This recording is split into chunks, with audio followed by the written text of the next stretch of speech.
Introduction. In a world ruled by numbers, statements, and records, it is pivotal for us to know how to make a proper evaluation and consistent scrutiny of those histories. That is why a fundamental knowledge of those records and how you can evaluate them is required. In the business world, a single digit added or removed can, in a strategic position, either destroy the company or can place it in a tight position. In a bid to explain all these records, history, and analysis, some financial terminologies and expressions would be used. However, we have made sure to simplify each term and make the description as simple as possible. The financial analysis made easy and simple for your use. We would dive into the world of business analysis, knowing fully well that the ocean wouldn't be so deep.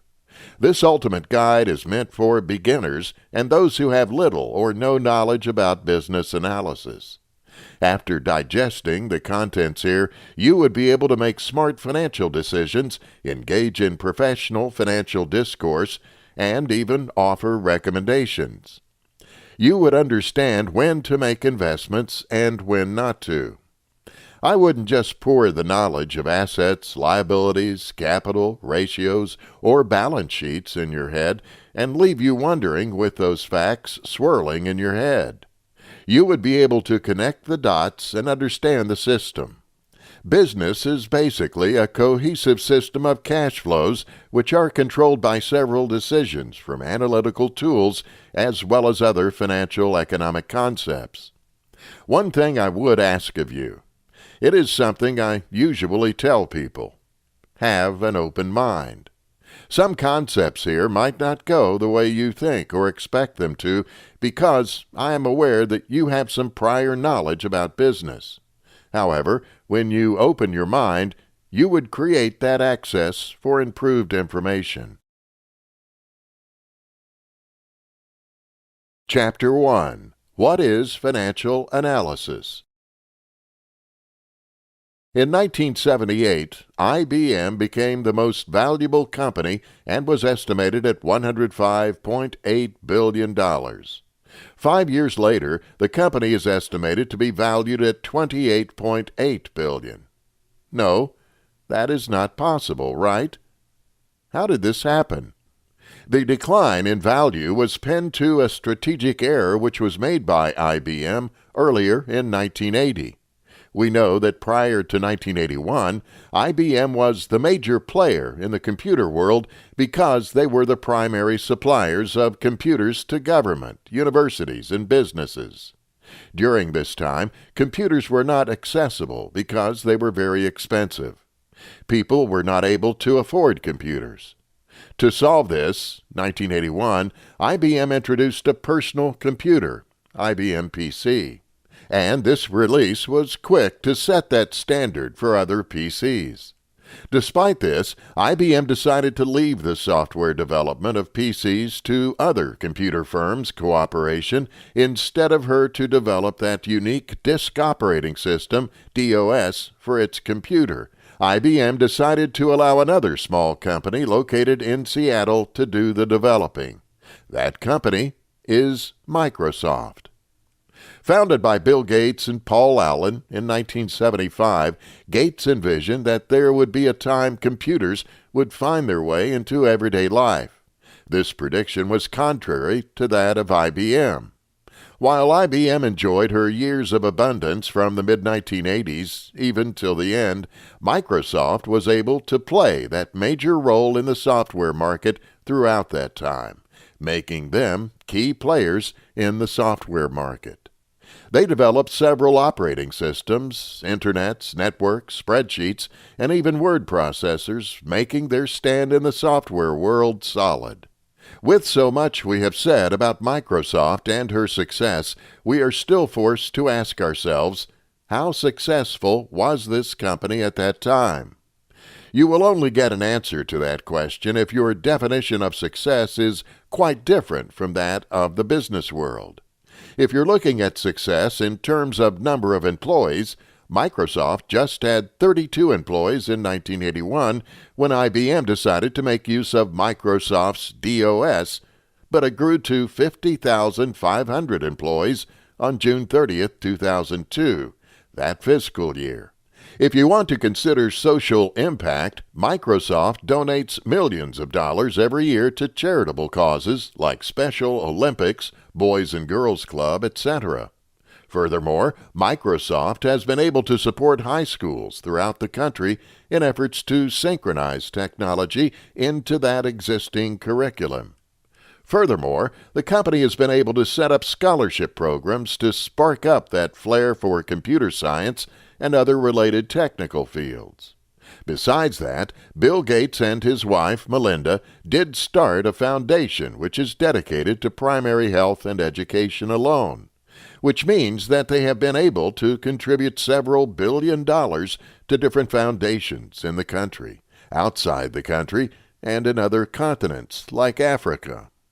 Some of Microsoft's competitors state that Microsoft is involved in several monopolistic practices just to hold back competition. Now, you may be wondering, what does this have to do with financial analysis or financial statement?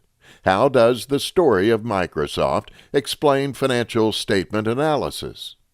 First, in terms of the stock price, Microsoft's stock per share, which was adjusted for stock splits, moved from 10 cents in 1986 to $26 in 2003. However, Microsoft's stock price was down from that history of high occurrence, which was over $58 per share in 1999. Furthermore, an analysis of Microsoft's financial statements show that there are some reasons for this declining stock price.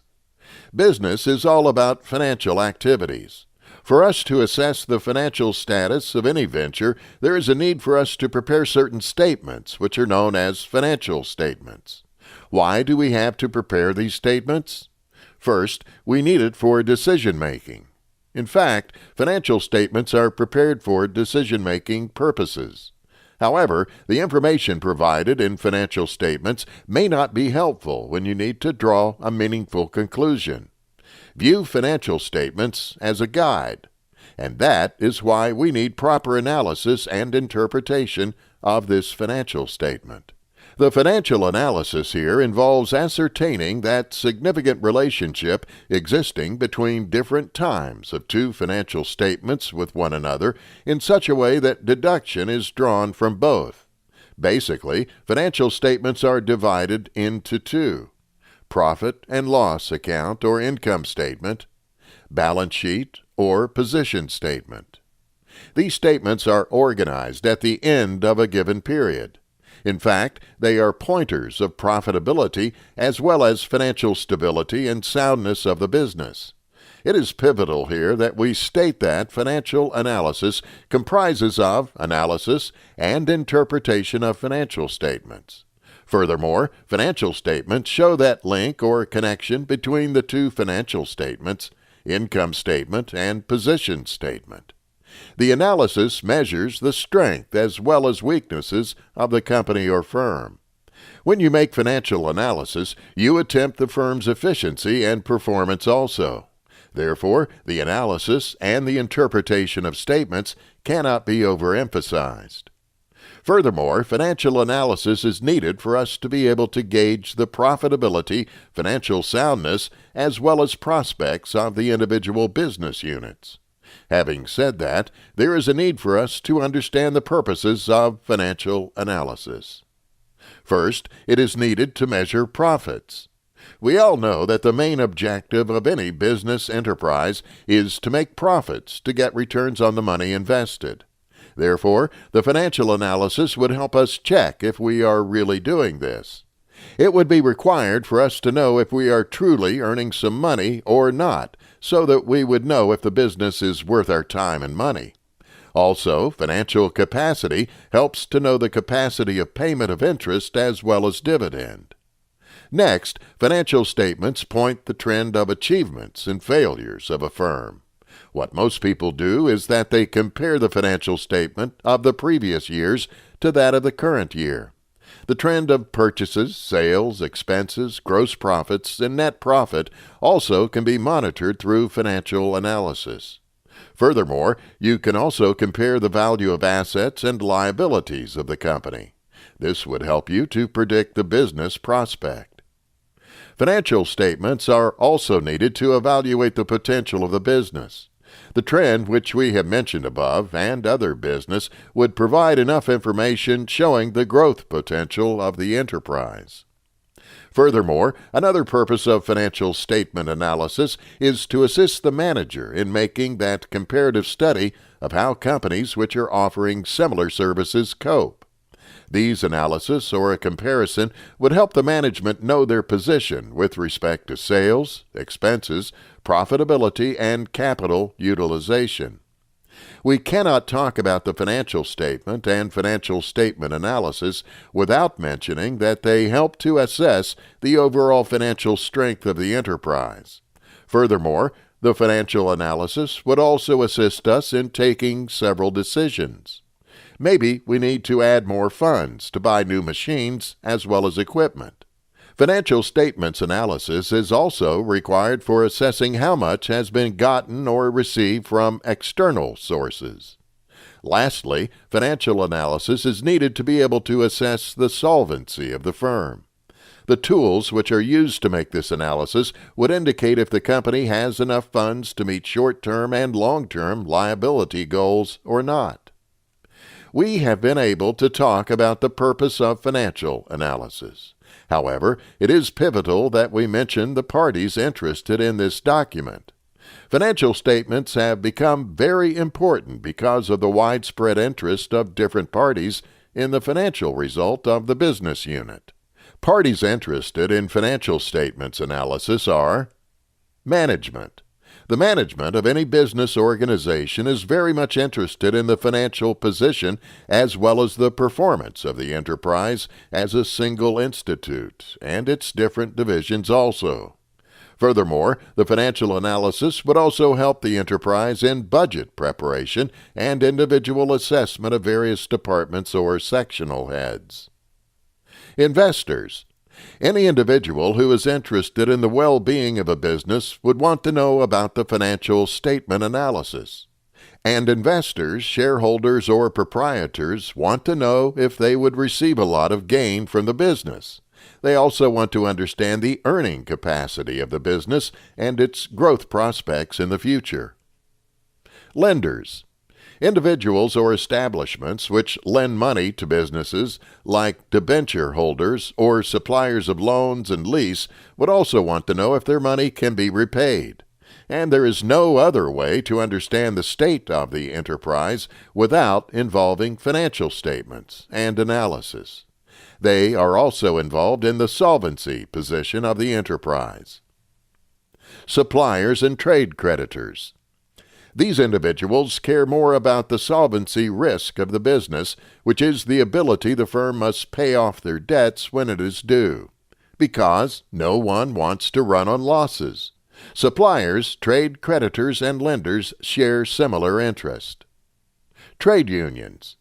These people are interested in financial statements so that they can be able to negotiate wages and salaries as well as bonus agreements with the management.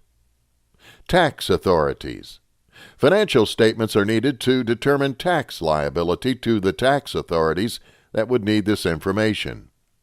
Employees. Yes, employees need to know the growth and the profit of a business firm. This would determine if they would demand better remuneration as well as an affable working environment. Researchers. Those involved in undertaking research work in business affairs and several other practices might want to see how the company is doing through the financial statement. Stock exchange. Stock exchange members are always interested in financial statements for analysis' sake. Therefore, they provide useful financial data, stats, and figures about companies. You would notice that we have only spoken about financial analysis passively. Let us focus on the meaning and definition of financial analysis. Financial statements are expected to be understandable, relevant, comparable, and dependable. Items which are directly related to an institution's financial position includes reported assets, liabilities, equity, income, and other expenses. Analyzing all these can be said to be under the umbrella of financial analysis. Furthermore, financial analysis is expected to be understandable by readers or individuals who at least have a reasonable knowledge of economics, business, and accounting, and those who really want to study the information provided meticulously. John Meyer gave his definition as the analysis which is largely a study of relationships among different financial factors in an enterprise, as revealed by that single set of information or statement, and the study of the trend of these factors as revealed by the series of statement. Lev also gave his definition of financial statement analysis as an information processing system structured to give data for decision-making template or patterns like portfolio, selection model, bank lending models, and even corporate financial pattern. Kennedy and Muller gave theirs as the analysis and translation of financial statements, which shows every aspect regarding the well-being of finances, financial soundness, operational effectiveness, and credit value of the concerned. It is pivotal for us to mention here that financial statement analysis should embrace the methods or procedures used for assessing and interpreting the result of past performances and the current financial level as they affect factors of interest in investment and decisions. It is a crucial means of assessing previous performance, forecasting, and making future performance plans. This chapter will be incomplete if we fail to talk about the nature of financial analysis. We all know that without financial statements, we can't give financial analysis. So there is a need for us to create those basic recorded facts. The recorded facts are those facts which are always expressed in monetary terms. Furthermore, the accounting records, as well as the financial statements, come from historical facts. Having said that, we should be aware that the financial statements are prepared periodically. Taken note of the following. 1. Financial statements comprise of data, which are its results. 2. These recorded facts have everything to do with business transactions, including day-to-day activities. 3. There must be a convention which is adapted to facilitate the technique in use. 4. Analysis should be applied and necessary for correction and postulations. 5. Analysis shouldn't be taken as assumptions on personal judgment. It will be a sloppy work on my part if I fail to talk about the need for financial statement analysis. Let us consider some questions related to the financial statement info for Microsoft in 2002. In 2002, the net income was $7.89 billion. That's a lot, right? But does that amount represent the large amount for a company of that size like Microsoft? The total asset for Microsoft at the end of that year was $67.646 billion. Looking at the volume of work Microsoft is involved in, is this amount little, too much, or just right? Again, at the end of that year, Microsoft liabilities summed up a total of $15.466 billion. Is this level of debt too much? What all these are telling us is that having the financial statement and numbers is not enough to give answers to the questions above. If we fail to give further analysis, the raw numbers wouldn't tell us much. We all know that one reason why we engage in financial analysis is to use the past performance to judge the future with that eye of knowing the problematic areas. In summary, financial analysis is both diagnosis and prognosis. Diagnosis in the sense that you identify the problem, the prognosis is the sense that you predict how a company would perform in the future. There exists that relationship or bond between financial statement amounts. This is known as financial ratios, which is simply net income divided by sales. Let's take, for example, A financial ratio could be called return on sales because it makes you know how many pennies of interest a firm has been able to make on each dollar of sales. In the above example about Microsoft, their return on sales was 27.6%. This means that Microsoft made approximately 28 cents interest from every dollar of product they sell. Because business varies, demand and supply, there are hundreds of different financial ratios. Each one sheds light on different angles of the physical condition of the company. After preparation of the statement, there are several other processes involved which makes use of techniques and methods to give analysis. Even though analysis of the summary information in the financial statements doesn't provide enough information and answers to the management's questions, it identifies areas for further research, places where future data needs to be gathered. After statements are prepared, organized, and analyzed, decisions would be made and implemented on this analysis. Why is this so? The accounting system captures the results of the decision made so far that a new set of financial statements would now be prepared. This cycle repeats itself. Most times, financial information is compared to what was reported in the year before. Let us make use of Microsoft here. They publicly announced on April 15, 2003, that their quarterly revenues were $7.84 billion. During the time of this release, the press was quick to connect the dots. People noticed that 8% increase over the same period to that year. If you're analyzing a company's financial statement, computing a list of those financial ratios cannot be enough. Pieces of information only make complete sense when they are compared to a benchmark. Still using Microsoft as an example, there was a time they made return sales of 27.6%. That was in 2002. But knowing this piece of information isn't enough. You can evaluate the ratio value properly if you are aware that Microsoft's return on sales was 29% and 41% in the year 2001 and 2000, respectively. In fact, you can only make use of financial ratios effectively when you compare them with past values and values from firms that are in the same industry.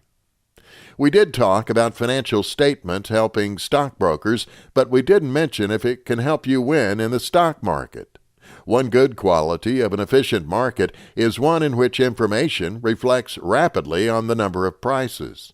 Let us take the real estate market as a good example here. All things being equal, the news about an impending layoff at any major employer in a city should give birth to that quick reduction of prices in housing because of the anticipated decrease in demand if the real estate of that market is efficient. Why the major stock exchanges in the U.S. is efficient markets is because the information about firms, companies, and the economy in general is shown almost immediately on the stock prices. Furthermore, the implication of market efficiency must include the current stock prices reflecting all necessary information. However, future progression or retrogression in stock prices must be unpredictable. Having said that, it looks as if the capital markets in the United States are efficient in the general sense, right? However, combined evidence puts forward the existence of that number of confusing anomalies existing in the form of probability in the models of stock returns. A very good example here is that prices would continue to drift upward for weeks or months just after any good or favorable earnings news is announced. More also, prices would continue to go up for at least a year just after a stock split has been made known to the public. There are two major types of financial analysis: vertical analysis and the horizontal analysis. However, there are several techniques as well as tools used for financial analysis. These tools focus on a different part of the business, brings out information, compares it with existing, one notices the ratio, and help in decision-making, especially for the next step in the business management or administration. We would have a chapter dedicated to that alone. Chapter 2. Components of financial analysis. The financial analysis of companies is usually undertaken to give investors, creditors, and other stakeholders situation reports that make decisions about those firms or companies. Financial analysis includes the selection, evaluation, as well as interpretation of specific financial data alongside other relevant information to help in the investment and financial choices. It may be used internally to assess issues like employee performance, operational efficiency, and credit policies, and can be used externally to evaluate possible investments as well as creditworthiness. Financial analysis is carried out by an analyst who draws out that financial data needed for the analysis from several sources.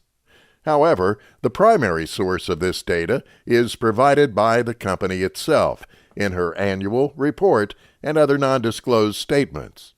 Even though the annual report comprises of the income statement, balance sheet, cash flow statements, and footnotes to these statements, some companies keep some of this statement away from the annual report for reasons best known to them. We have been able to establish that the primary goal of any financial analysis is to evaluate the firm's performance in relation to its initial goals and strategies. We have two major tools of financial analysis: ratio analysis and cash flow analysis. Ratio analysis assesses how different lines of items in a firm's financial statement associates with one another, while the cash flow analysis permits the analyst to observe the firm's liquidity and how the firm has been managing its operations, investments, and how it finances cash flows. The ratio analysis of a firm's present and past performance gives that foundation needed for a forecast in the future. And financial forecasting is very useful in company valuation, credit evaluation, security evaluation, as well as financial distress prediction. It is also useful for merger and acquisition analysis. The following are tools used for analyzing financial information: financial ratio analysis, cash flow analysis, common size analysis. Tools mentioned above have their specifications. The financial ratio analysis is used when you want to make an analysis of the economy, while cash flow analysis is for industrial analysis. Then common size analysis is what companies use. Apart from the company's financial statements and other disclosures, the financial analyst would also examine the economy and industry the company finds itself and operates. We can't possibly do justice to the topic financial analysis without talking about economic analysis, industrial analysis, and company analysis. Economic analysis. Any financial analyst working on a complete financial analysis must work with respect to the information on the current economy. He or she should be able to evaluate the company according to its performance in a specific environment and how it would perform at a different economic environment. With this information, he or she would be able to give that forecast or develop a better forecast of how the company would function in the future. The following data would be needed for economic analysis: employment, production and income, consumption, interest rates, inflation, investment activity, stock prices. Industry analysis. Financial analysis can't be conducted without a close look at the industry in which the company finds itself. The following are the important factors necessary for industry analysis: nature of competition, labor conditions, market share of the individual company in the industry, price elasticity, demand and supply, regulatory conditions, the reaction of demand for economic conditions. When making financial analysis about a company or an industry, it is pivotal for you to recognize the sources of value added. We have learned in basic economics that a firm accrues value when it has a competitive or comparative advantage. This comparative advantage or competitive advantage must be analyzed by the financial analyst. This advantage provides economic profit as well as sustainable future growth. The value-added profit, which is also known as the economic profit, should be analyzed in respect to the income of the company in excess of the firm's capital cost. However, we should note that when we talk about a company's sustainable growth, we don't refer to how much a company needs to continue growing. We are talking about its growth rate, which it can keep up without having any cause to seek for additional financial leverage. Michael Porter listed 5 factors which you can use to analyze the above advantages. 1. Threat from new entrants. Definitely, there are industries and companies which would want to compete with yours. The company could have advantages if there are barriers to new entrants. 2. Bargaining power of the buyers. We all know that the stronger bargaining power of the buyer, the less money an industry or company would make. 3. Bargaining power of the suppliers. Economic profit would also reduce if the supplier has so much bargaining power. 4. The threats of substitutes. The potential economic profit reduces if competitors can successfully imitate the product or services of your company. That is why you should invest greatly in monopolizing your services by taking patents, trademarks, and copyright seriously. These would reduce the threat of substitutes. 5. Rivalry among competitors. Basic economics tells us that the more competitive an industry is, the lesser the economic profit of any member of that industry. The above factors, which are known as Porter's 5 forces, should be the concern of the financial analyst when making the industry analysis. However, as the analyst examines these factors, he or she should also be able to address the question of the sources of the industry's or company's economic profit and the sources of the company's sustainable growth. Company analysis. When making an analysis of the company, you are required to observe the company's financial history and even recent occurrences with the aim of arranging the future expectation of the company. The following are the types of information an analyst gathers. Major finance news items in recent years. Financial statements as well as data-related disclosures. International investment. Rank and market share in the industry. Major litigation, if there are any. The current state or stage of the company in its life cycle. The analyst must be able to determine if the company is in its development stage, maturity stage, or in its declining stage. The reaction of the company to commodity prices like oil, etc. Development and research efforts. The contributions of the major product divisions and even subsidiaries of the company to the company's operation. There are some necessities needed to perform financial analysis. These necessities are the major financial analysis tools, and they include ratio analysis, trend analysis, the common size statement of finance, industrial comparatives. Financial analysts can decide to use the tools and technique to isolate those trends, either positive or negative, help locate the strength and weaknesses. The language of financial statements and annual reports. For centuries, investors as well as business managers have found it hard to communicate and analyze financial operations. The owner of invested resources would always seek help to monitor and evaluate his business. This has started since the beginning of the business activities, and it would continue. The need for a financial steward for the operational manager cannot be overemphasized.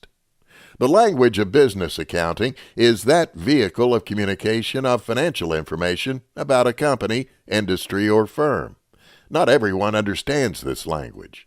However, several individuals, managers, owners, investors, customers, creditors, government agencies, suppliers, economists, and many more others make use of this language.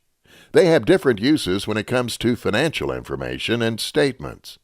For the owners, their concern is that the company increases profit and wealth. For the creditors, they want to know if the company is liquid enough to pay off debts and solvent enough to still pay loans in case the business decides to fold because of failure. Managers, on the other hand, want to be recompensed for their hard work and have that confidence that their employer would grant them job security. Customers and even suppliers would want to benefit from the ongoing business relationships, so they may want to analyze these statements, but passively. The government here is also actively involved because they want the good of the public. They also want to collect taxes and improve financial reporting too.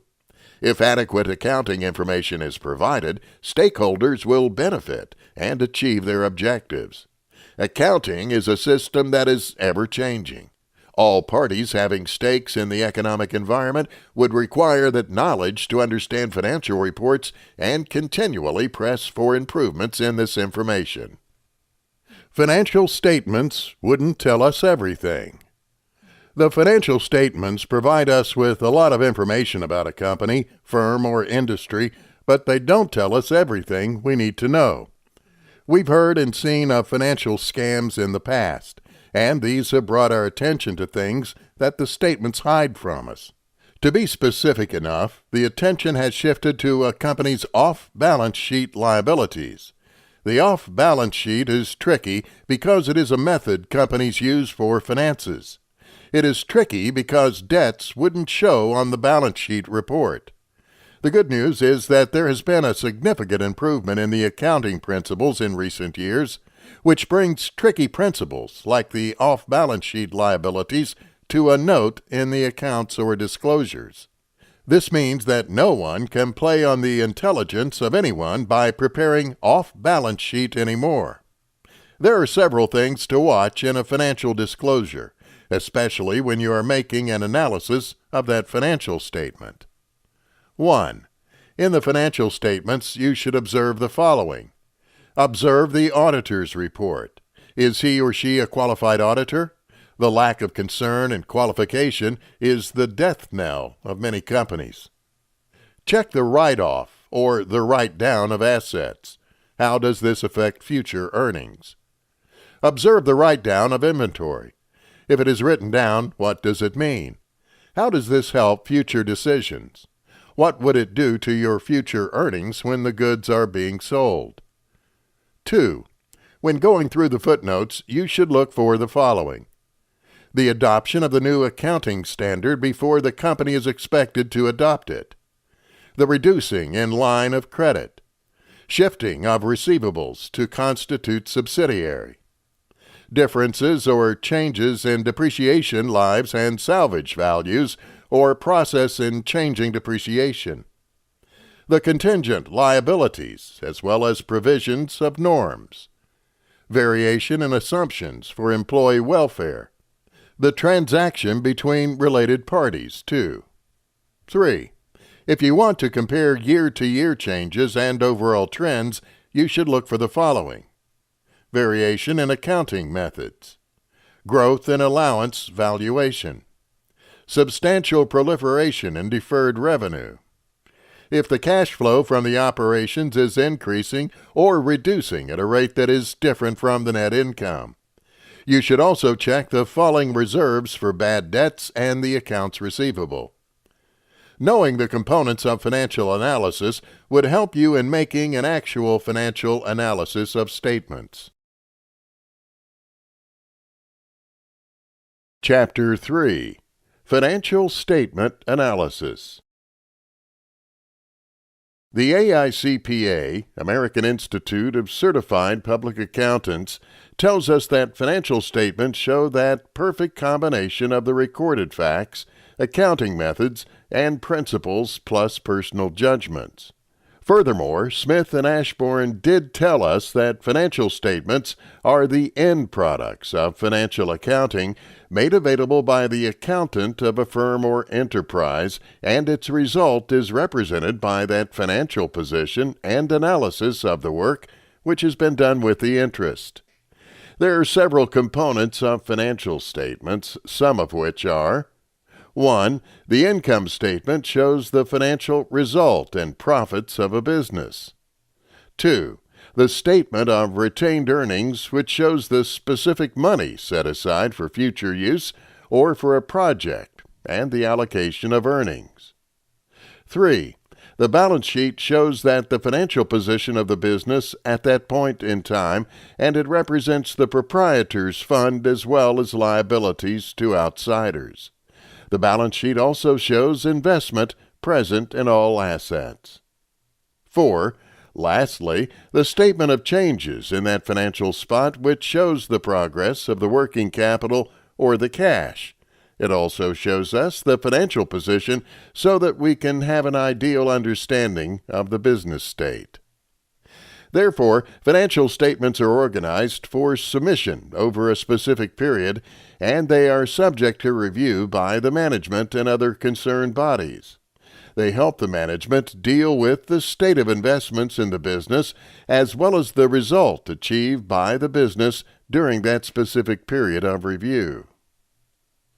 The nature of financial statement. The financial statement is made ready for external reporting in the structure of the balance sheet as well as profit and loss account. The statements are present in the annual report of the business, which would include the chairman's speech, the director's report, the auditor's report, and the accounting policy changes also. Furthermore, we have other reports which support these statements. Some of them are the number of schedules, supplementary statements, footnotes, and some explanatory notes too. AICPA did put it that these statements should show that combination of recorded facts, accounting procedures, agreements, personal judgments, and conventions which were used while running the business. According to this, the statements of finances have the following natures. 1. Accounting conventions. The use of numbers to represent the business makeup is based on several conventions, some of which have existed for a long period of time. Accounting is structured on these number of conventions. Some are in respect to the changing position, while some are in respect to the charging portion of a particular expense, profit, and loss, etc. For this reason, financial statements should have the following features. First, the data must be shown in financial statements, must be subject to that validity of the convention utilized. That pattern of the convention must be adhered by all concerned individuals under that industry so that they can be used effectively for comparison. 2. Recorded facts. All occurrences which have been able to change the financial spot are recorded in that primary book in the journal format. Ledgers are made ready from these books and trial balance also. All the facts and the figures which are recorded in these books and financial statements are known as the recorded facts. Furthermore, financial statements are published as recorded facts. There might be many important unrecorded details which are not shown in the financial statements. Despite this, these unrecorded facts, which may include the market value of the investment, contingent liability, etc., are usually shown in a closed bracket or in the footnotes to make improve the validity of the financial statement. 3. Generally Accepted Account Principles, GAAP. We are aware that the accounting is built on some principles which have come into existence as a result of general acceptance popular conventions. GAAP is a makeup of concepts, conventions, principles, etc., which are utilized as the standard for recording and other financial transactions. Therefore, it is obvious that financial statements would be influenced by these GAAP. A very good example here would be closing stock, which is always valued at the cost or market price. Conservatism convention follows this. Another is that profit is measured by revenue minus the cost, then a matching concept comes after this. 4. Personal judgments. We are aware that several conventions and concepts have been proposed, and they are even in use. However, their utilization is based on the general effect of the personal judgment of the accountants. Cases may arise where accountants would find alternative solutions to complex financial problems. For example, we have different ways of calculating the cost of stock, like the LIFO, FIFO, weighted average, and the simple average. From all these methods and procedures, the accountant picks only one method based on his personal judgment. This means that the accountant's personal judgment affects the way he makes records. More also, his personal judgment could affect the firm's debts, depreciation, allocation of expenses, values of stock, etc., because all these requires procedures which are motivated by the accountant's personal view or judgment. We have spoken extensively about financial statement. However, we haven't mentioned that financial statement has some limitations. These statements are prepared with that singular goal of making a periodic report of the progress of the firm to the management so that the status and result of the business can be properly dealt with. Conversely, objectives like this are not always achieved because of some limitations. The first being that financial statement is basically a temporary report, and this report, like any other business report, depends on speculated facts and inaccurate information since expenses and income are settled during different periods based on an inapt foundation. Assets are remunerated over that particular period. The truth is that the specific position can only be seen when the business is closed. How can you solve this problem? First, the accountant needs to solve the issue of time. He or she needs to make sure that the time is divided into specific accounting sessions. The capital expenditure or income, as well as the revenue expenses and income, should be identified properly, and a suitable match should be created, paying close attention to the time these expenses and results happened. Then we can get the real position of the business. More also, the financial statement shows many contingent assets and liabilities, plus fictitious assets that obviously have no value. Apart from this, the disclosed value of assets is not an actual value or the true value. Therefore, the financial statement would not show the real position of the business. If assets and liabilities are revalued from time to time, this problem can be solved. An efficient valuer should do this, and the fictitious assets should be written off against the retained earnings. The elements in the contingent list should also be valued from past experience. Another limitation here is the balance sheet. The balance sheet is something that is static, and it shows the position and concern at that point in time. More also, the real placement of the concern may be shifting from day to day. Due to this, there are possibilities of window dressing in the balance sheet. The financial statement may not be reliable and actual because it is structured on some conventions and concepts which are not realistic and sound unreliable. Let us take a very good example here. The principles of conservatism stipulate that the convention probable losses are ignored, so you cannot disclose their true position. A problem like this can be nullified if the balance and the contradictions can be eliminated and emphasis can be made on the convention, which is applicable and suitable for use. Financial statement analysis can be deceiving at times because it shows the place during a period of historical cost, and it also includes that effect of transactions. A historical statement like these is not 100% true and helpful for future planning. A problem like this can be solved by inflation accounting. His discloses the effect of that change in price and the actual position. Additionally, the analysis which is based on just a year's statement cannot be very much use. That is why the comparative analysis, common size analysis, and trend analysis is needed. Another issue that may be said to be a limitation is that different methods of accounting have different concerns under the same industry. It would become very hard to compare positions. This problem can be solved by using the same form of casting and accounting system all through. It is said that financial statement records the only monetary fact. However, non-monetary facts like the quality of the product, the efficiency of labor, industrial relation, etc., which also have strong effects on financial positions, are not revealed here. Now, quality control technique as well as value-added analysis. These are enforced to minimize further complications. The financial statements are strongly affected by the personal judgment and individual choices. A very good example here is when the accountant decides to pick a method of valuation of stock, etc.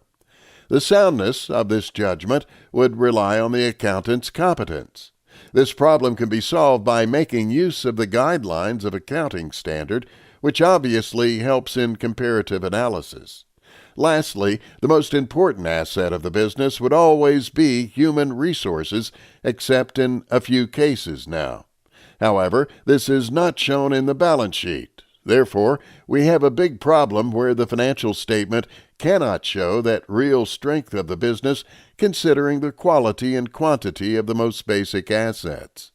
A problem like this can be solved through human resource accounting. This chapter will be incomplete if we fail to talk about the traditional approach to financial statement analysis versus the modern approach. We have been able to state that financial statement analysis involves that process of evaluating the relationship existing between component parts of the financial report to achieve that better understanding of the firm's position as well as her performance. However, this analysis is based on two approaches, the traditional and the modern approach. The traditional approach is all about the subject matter of the financial statement analysis placed in a different branch of study. It is built on the foundation of the conceptual and analytic framework, and it is not appropriate for internal decision-making. While the modern approach to financial statement analysis is that broad-based line of attack that displays a theoretical and analytic framework for internal financial decision-making. This approach makes financial statement analysis a pivotal part of the overall management. You might be asking yourself, why do I need this? Well, we need to know the kind of approach to take when it comes to financial statement analysis because we have different uses. You wouldn't want to pick an approach which doesn't go well with the purpose you have in mind when making such an analysis. The traditional approach wouldn't give you that detailed analysis. It would just give you an overall fundamental evaluation, leaving you to make judgments and decisions all by yourself. You might just need that surface picture at that moment. The traditional approach would be very helpful for that. But if you are looking into a serious decision-making aspect and detailed analysis, you should go for the modern approach. However, we shouldn't make the mistake of concluding that the traditional approach is just a waste of time. Both have their uses and peculiarities. There exist some differences between the traditional approach and the modern approach. They are listed below. Traditional approach. In this approach, the financial statement is never an important or pivotal part of the different disciplines that have to do with the decision-making. In fact, economists and finance experts do not depend on the data given with this kind of approach. Modern approach. In this approach, the financial statement is that processing system which would provide relevant information as input. It follows that perfect design meant for decision-making and the creation of models like the bank lending decision models or the portfolio selection model. Traditional approach. The frameworks which house the analytical method and techniques are not properly defined. This makes analysis with this approach lack progress or direction. Modern approach. Tools and techniques developed here are tested and trusted to work within that well-specified framework of decision-making theories. Traditional approach. Financial statement analysis is entirely disconnected from economic theories as well as models. Modern approach. There is a strong connection between financial analysis and economic theories and finance models. Traditional approach. Statistical tools and techniques are not used. However, simple mathematical procedures like ratios, average, a percentage are utilized. Modern approach. Different statistical tools, techniques, and even complicated mathematical procedures are utilized. Traditional approach. The accounting data under the traditional approach are conventionally described in the financial statements. Modern approach. Accounting data which are reported, unreported accounting data like the market value of assets, and even non-accounting data are infused in this approach when the analysis is made. Analysis checklist. The most important aspect of the financial statement is not the shareholder's equity. In fact, it is often ignored during analysis. On the other hand, it is the initial statement that the analyst should observe even before going to other statements. This summary statement should tie all the transactions that influence the shareholder's equity one way or the other. When you analyze this statement, you should see that the analysis would value the available equity. Furthermore, when accounting income that is in use becomes valued, it must show that comprehensive income. Otherwise, that value would be lost during the calculation. Only if income is comprehensive would accounting relations hold, because we would make use of these relations as tools for analysis. But we shouldn't forget that these tools would only work if income is on that comprehensive structure. The value is produced for the equity holders by the operations, not by those equity financing activities. Repurchases at market and share issues will not build that value if the efficient capital market is in place. However, share issues are sometimes made in exchange for goods as well as services in operations, especially for employee compensation. The following are the analyst's checklist. How does the generally accepted accounting principle statement of shareholders' equity lay itself out? What are the items reported in the other comprehensive income list, and what position is it reported? How can you analyze ratios and use them in financial analysis? Why should the reformation of the statement be considered important? Chapter 4. The Comprehensive Income Reporting.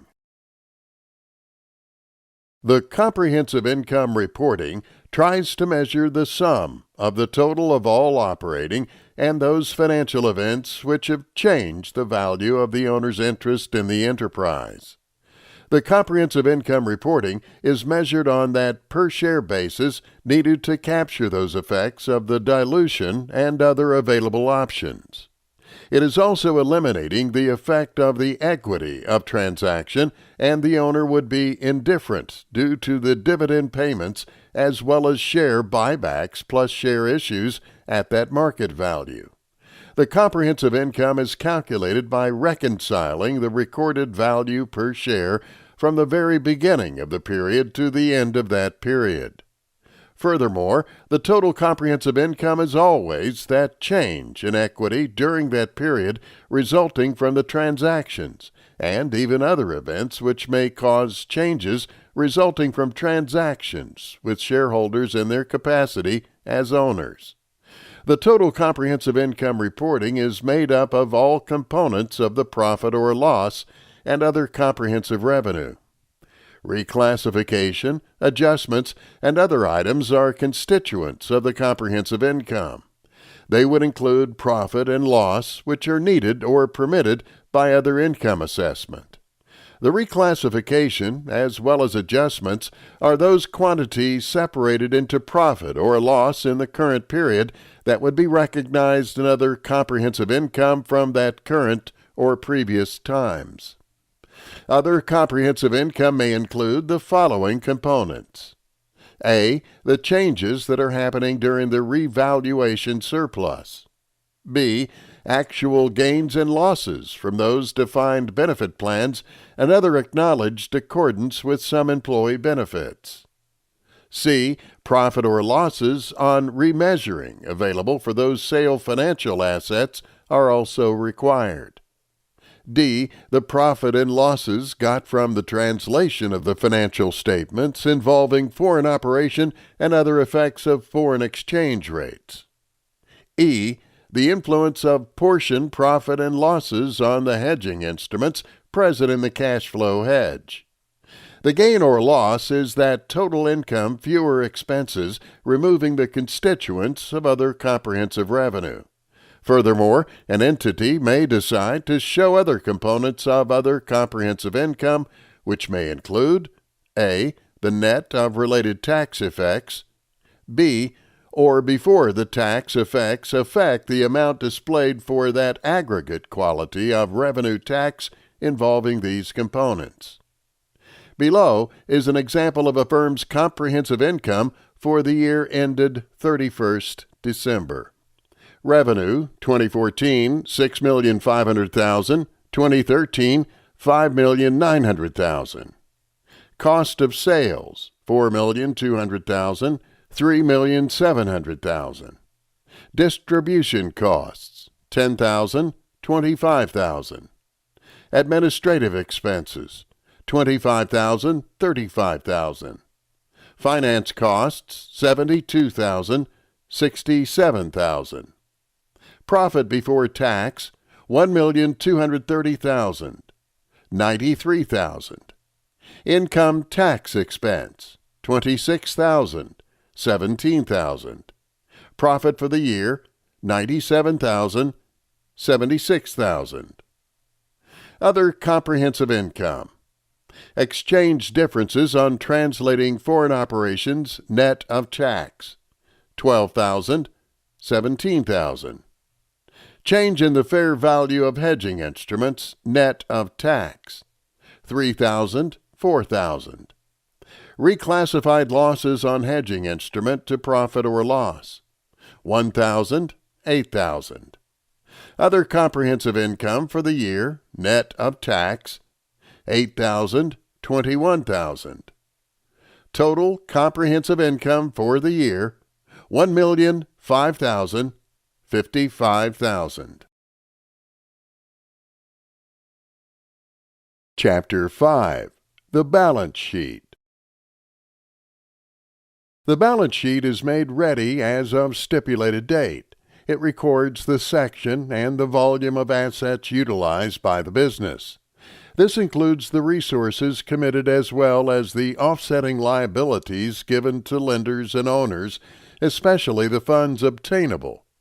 The balance sheet is also known as the Statement of Financial Condition or Statement of Financial Position. A balance sheet, as the name implies, must always balance.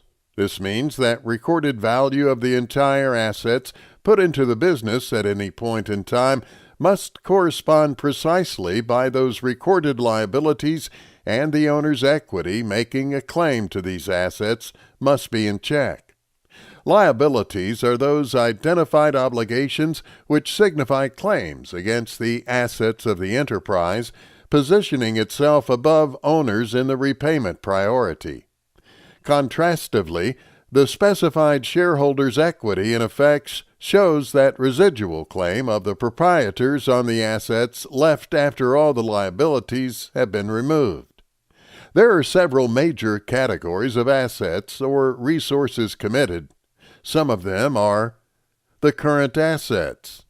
These are items that would turn over if all things remain equal during the course of the business within a comparatively short period of time. Examples are cash, accounts receivable, inventories, and marketable securities. Next on the list are the fixed assets. Provisions like land, buildings, equipment, mineral resources, vehicles, machinery, etc., which remain constant and are used repeatedly over that long period of time fall under this list. Others. Assets like deposits, patents, and several other intangibles, which include goodwill gotten from several acquisitions, could also stand as working energy for the enterprise in terms of assets.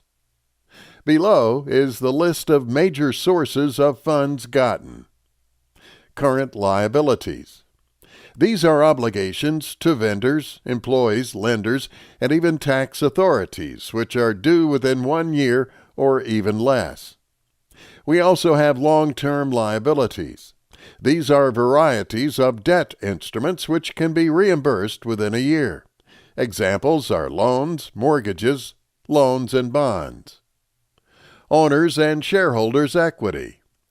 This accounts for the recorded net amount of funds provided by different classes of owners of the business, as well as those accumulated earnings remaining in business after dividends have been settled. The balance sheets are static. This means that they reflect the immediate condition on the date that they are prepared. We can also consider balance sheet to be cumulative, since they signify the effects of all decisions and transactions that have happened since the beginning of the business and have also been accounted for up to the date it was prepared. Financial accounting rules require us to record all transactions at the cost and values incurred at that time, and even the retroactive change to verify values which are made only under the very limited circumstances. As a result, balance sheet, being the cumulative view of assets and liabilities which were acquired or incurred at several times due to the fact that the current economic value of assets would change, particularly in the case of the longer-lived items like buildings and machinery, or those fundamental resources like land and minerals.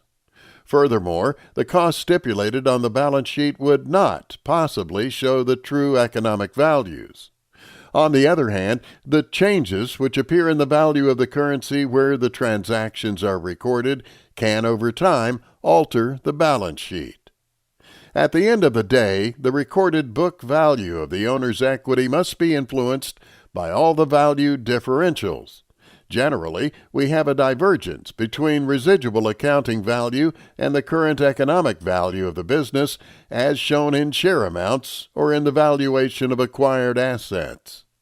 Sometimes the shares of some successful companies would be traded at price levels that are far above the ones in the record book value. Several reasonable recent accounting rules would require the estimation and recording of contingent liabilities resulting from that diverse future obligation, like healthcare cost and pension. This infuses another series of value judgment. Items like these are shown under Other Liabilities, which is just above the shareholder's equity. Its effect results to that reclassification from being that part of the owner's remaining claims to that special form of long-term liabilities. The balance sheet, if it would be defined in respect to a decisional contest of investment, operations, and financing, is that cumulative listing of the effect of previous financing and investment, as well as decisions of net operational results from making use of these resources. We can go further by saying that it is a historical record of transactions which have influenced the business currently in over a specified number of times. It is the net influence of those operations in the form of that continuing profit or loss shown in the changing shareholders' equity record. We shouldn't forget the common-size balance sheet, which can be prepared by making use of the total assets to make each amount standard instead of making use of the total sales table. The asset percentages here are good signs that there is a good asset mix in the firm. Each common-size balance sheet shows the number of percentage sales for that particular year. Below is a comparative balance sheet for Microsoft showing the amount in dollars and in percentages. The part of the common-size balance sheet that gives enough information is the asset section. We can make use of these assets section to measure how efficient a company's asset has been. A very good example here would be to observe the total assets for Microsoft in the year 2001 and 2002. you would notice that the total asset was $67,646 in 2002. Was Microsoft able to manage its assets resourcefully in 2002 compared to 2001, when the total assets amounted to $58,830? If you want to compare those raw numbers, you might not have that perfect picture and answers to the above questions. However, you can make use of the common-size balance sheet to show that each sale in the year 2002 needed an asset of $2,385. Now, we would be tempted to ask the question, which of the 2 years was Microsoft more resourceful when making use of its assets to get more sales? No doubt, in 2001, they were more resourceful because, during that year, each dollar of sales needed that low level of assets. The common-size financial statements are not as sophisticated as any analytical tool. However, they don't constitute to that total analysis. Even though they are the easiest and fastest tool made available to you, which would include that first stage of any broad analysis. An example of an actual balance sheet gotten from 1997 TRW Incorporated Annual Report is given below. TRW Incorporated and Subsidiaries. Consolidated Balance Sheets. December 31st, 1997 and 1996. Millions of dollars. Source: adapted from 1997 TRW Incorporated Annual Report. Assets. Current assets. Cash and cash equivalents. 1997, $70. 1996, $386. Accounts receivable. 1,617, 1,378. Inventories. 573, 524. Prepaid expenses. 79, 69. Deferred income taxes, 96, 424. Total current assets, 2,435, 2,781. Property, plant, and equipment at cost, 6,074, 5,880. Less allowances for depreciation and amortization, 3,453, 3,400. Total property, plant, and equipment, net, 2,621, 2,480. Intangible assets. Intangibles arising from acquisitions, 673, 258. Other, 232, 31. Total intangible assets, 905, 289. Less accumulated amortization, 94, 78. Total intangible assets, net, 811, 211. Investments in affiliated companies, 139, 51. Other assets, 404, 376. Total assets, $6,410, $5,899. Liabilities and shareholders' investment. Current liabilities. Short-term debt, $411, $52. Accrued compensation, $338, $386. Trade accounts payable, $859, $781. Other accruals, $846, $775. Dividends payable, $38, $39. Income taxes, $99, $52. Current portion of long-term debt, $128, $72. Total current liabilities, $2,719, $2,157. Long-term liabilities, $788, $767. Long-term debt, $1,117,458. Deferred income taxes, $57,272. Minority interests in subsidiaries, $105,056.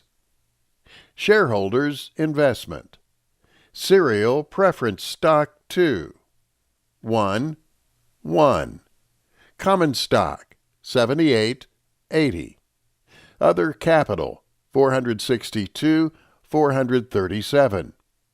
Retained Earnings, 1,776, 1,978. Cumulative Translation Adjustments, 130,47. Treasury Shares, Cost of Excess of Par Value, 563,354. Total Shareholders' Investment, 1,624, 2,189. Total Liabilities and Shareholders' Investment, $6,410, $5,899. Common Size Balance Sheet for Microsoft, 30 June. Assets, Current Assets, Cash and Equivalents, 2001, 3,922, 15.5%.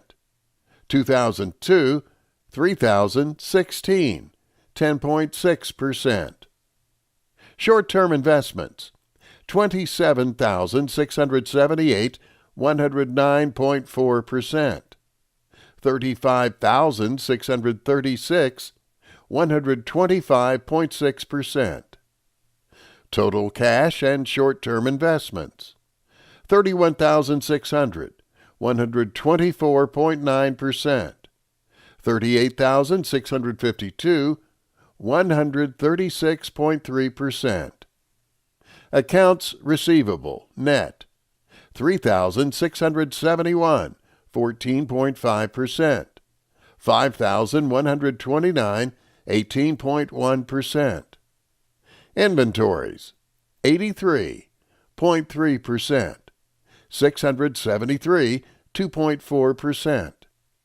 Deferred income taxes, 1,522, 6%. 2,112, 7.4%. Other, 2,334, 9.2%. 2010, 7.1%. Total current assets, 39,210, 155%. 48,576, 171.3%. Property and equipment, net, 2,309, 9.1%. 2,268, 8%.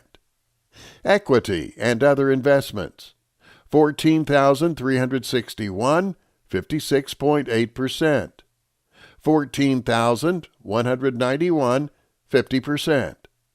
Goodwill, 1,511, 6%. 1,426, 5%. Intangible assets, net, 401, 1.6%. 243.9%. Other long-term assets, 1,038, 4.1%. 942, 3.3%. Total assets, 58,830, 232.6%. 67,646, 238.5%. Liabilities and stockholders' equity. Current liabilities. Accounts payable, 1,188, 4.7%. 1,208, 4.3%. Accrued compensation, 742, 2.9%. 1,145, 4%. Income taxes, 1,468, 5.8%. 2022, 7.1%. Short-term unearned revenue, $4,395, 17.4%, $5,920, 20.9%. Other, $1,461, 5.8%, $2,449, 8.6%. Total current liabilities, $9,254, 36.6%, $12,744, 44.9%. Long-term unearned revenue, $1,219, 4.8%, $1,823, 6.4%. Deferred income taxes, $409, 1.6%, $398, 1.4%. Other long-term liabilities, $659, 2.6%, $501, 1.8%. Total liabilities, $11,541, 45.6%, $15,466, 54.5%. Stockholders' equity, common stock and paid-in capital, $28,390, 112.2%, $31,647, 111.6%. Retained earnings, including accumulated other comprehensive income of $587 and $583, $18,899, 74.7%, $20,533, 72.4%. Total stockholders' equity, $47,289, 186.9%, $52,180, 184%. Total liabilities and stockholders' equity, $58,830, 232.6%, $67,646, 238.5%. Note, because of rounding, the percentages don't always add up exactly. This is a minor arithmetic problem that shouldn't get in the way of the analysis. Montana Corporation, balance sheets, December 31st, 2006 and 2005. Assets, current assets, cash, 2006, $11,000, 2005, $13,000. Accounts receivable, net, $92,000, $77,000. Inventory, $103,000, $92,000. Prepaid expenses, $6,000, $5,000. Total current assets, $212,000, $187,000. 2006-2005. Property, plant, and equipment, land and building, $61,000, $59,000. Machinery and equipment, $172,000, $156,000. Total property, plant, and equipment, $233,000, $215,000. Less accumulated depreciation, $113,000, $102,000.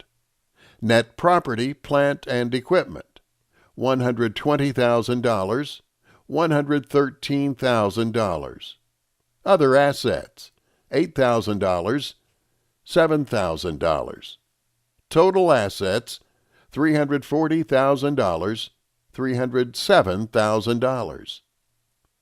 Liabilities and stockholders' equity. Current liabilities. Accounts payable, $66,000, $55,000. Notes payable, 0, $23,000. Dividends payable, $2,000, 0. Income taxes payable, $3,000, $5,000. Total current liabilities, $71,000, $83,000. Long-term debt, $75,000, $42,000.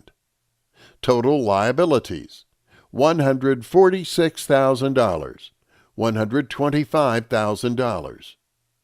Stockholders' equity, common stock, $1 par. $10,000, $10,000. Paid-in capital in excess of par, $16,000, $16,000. Retained earnings, $168,000, $156,000.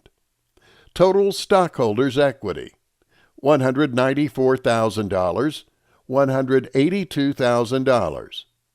Total liabilities and stockholders' equity, $340,000, $307,000. Additional information. Dividends declared in 2006, $6,000. Market price per share December 31, 2006, $14.50. Cash flow information. Cash from operations for 2006, $11,000. Cash paid for capital expenditures for 2006, $19,000. Chapter 6. Comparing Analysis and Interpretation. The importance of financial statements is not in the preparation, but in the interpretation of the analysis. That comprehensive and intelligent presentation of information are the components of analysis and interpretation which would help those who are concerned in making a judgment and the right choice. Analysis and interpretation of financial statement, defined by Robert H. Wessel, is a technique of X-raying the financial position and the progress of a company. The study of the relationship existing among several financial data as revealed by that single statement and the observation of trend of these factors as shown is what we know as financial analysis. Analysis involves a concise arrangement of data plus the methodical classification of the given information from the financial statement. It also includes that division of facts structured on those definite plans, organizing them into classes based on those certain appearances and form, and showing them in the most convenient, simple, and understandable way. Interpretation means explanation, understanding the significance of the data in a very simplified manner. Interpretation includes the making of conclusion, profitability, financial soundness, as well as the efficiency of a business. It is an art which requires so much more than arrangement and analysis. Interpretation is quite different from analysis, and they are related. However, you can't make an analysis without interpretation because the data of financial statements are not uniform or entirely the same. That is why analysis requires you to reclassify, rearrange, and make that connection between them. Interpretation is at that conclusive stage, which is performed through the process of comparison. Sometimes we can say that both analysis and interpretation can be the same thing. There are several types of analysis. 1. Analysis according to the material in use. In this aspect, we have two different analyses. External analysis. At times, analysis can be made by an external body or someone who is not in any way related to the company or accounting records. This outsider would make use of the figures from the financial statement and other supplementary monthly or annual reports to get that basic knowledge for appropriate decision-making and financial representation. Because it is made by an external body, hence the name, it is also used by external people, like the bank, creditors, government agencies, money lenders, and prospective investors also. Internal analysis. An individual who is in no way related to the company and not related to the accounting records may be invited to make an analysis. That is why it is known as internal analysis. Members of the concern, like the staff of finance and accounting department, executive, etc., to aid the management of the company in assessing the profitability as well as solvency, and to show the reason for the weakness of the firm. It is done by the inside people of the firm for the benefit of the organization at large. 2. Analysis according to modus operandi, also known as method of operation analysis. In this aspect, financial analysis is of two types. Horizontal analysis. This is when the financial statement of a particular year is interpreted and analyzed. It also includes the comparing of one year to another. Peculiarities, differences, and trends would be observed between both years. Vertical analysis. Financial statement of organization for a period can be analyzed.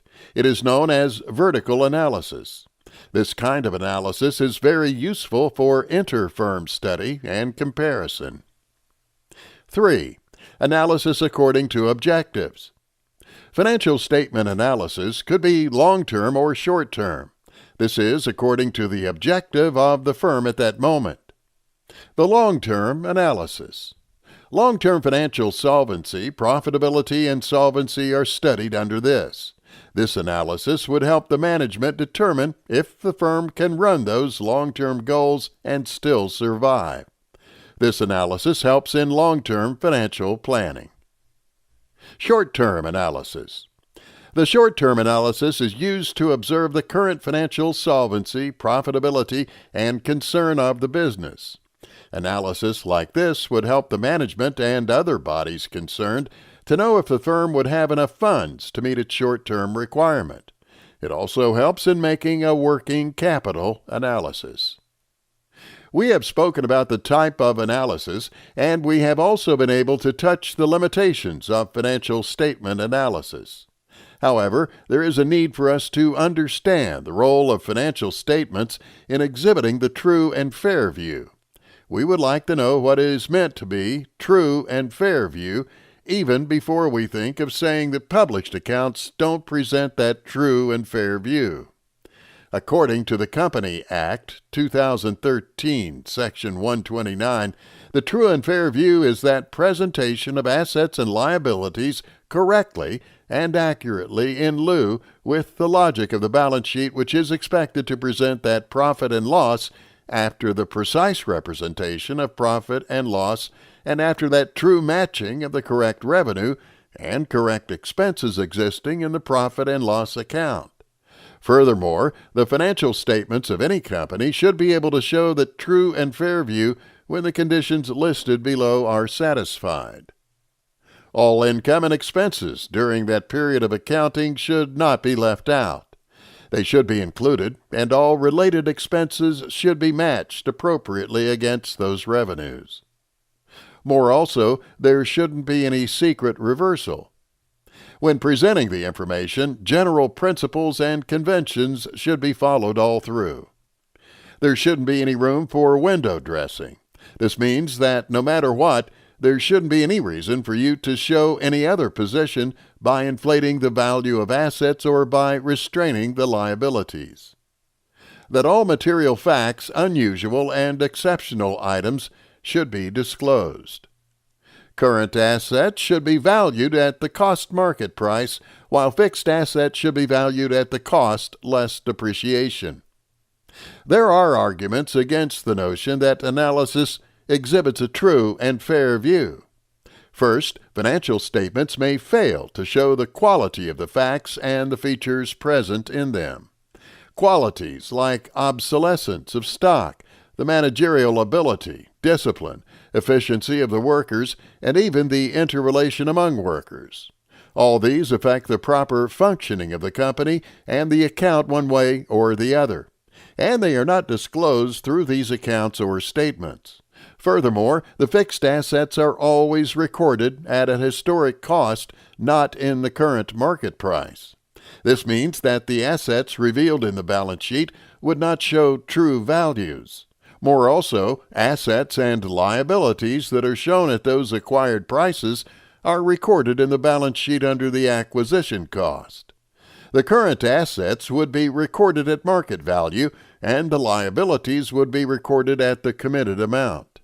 Therefore, the balance sheet would be a mix of different prices, and it would not be revealed according to the purchasing power of money at that stipulated date.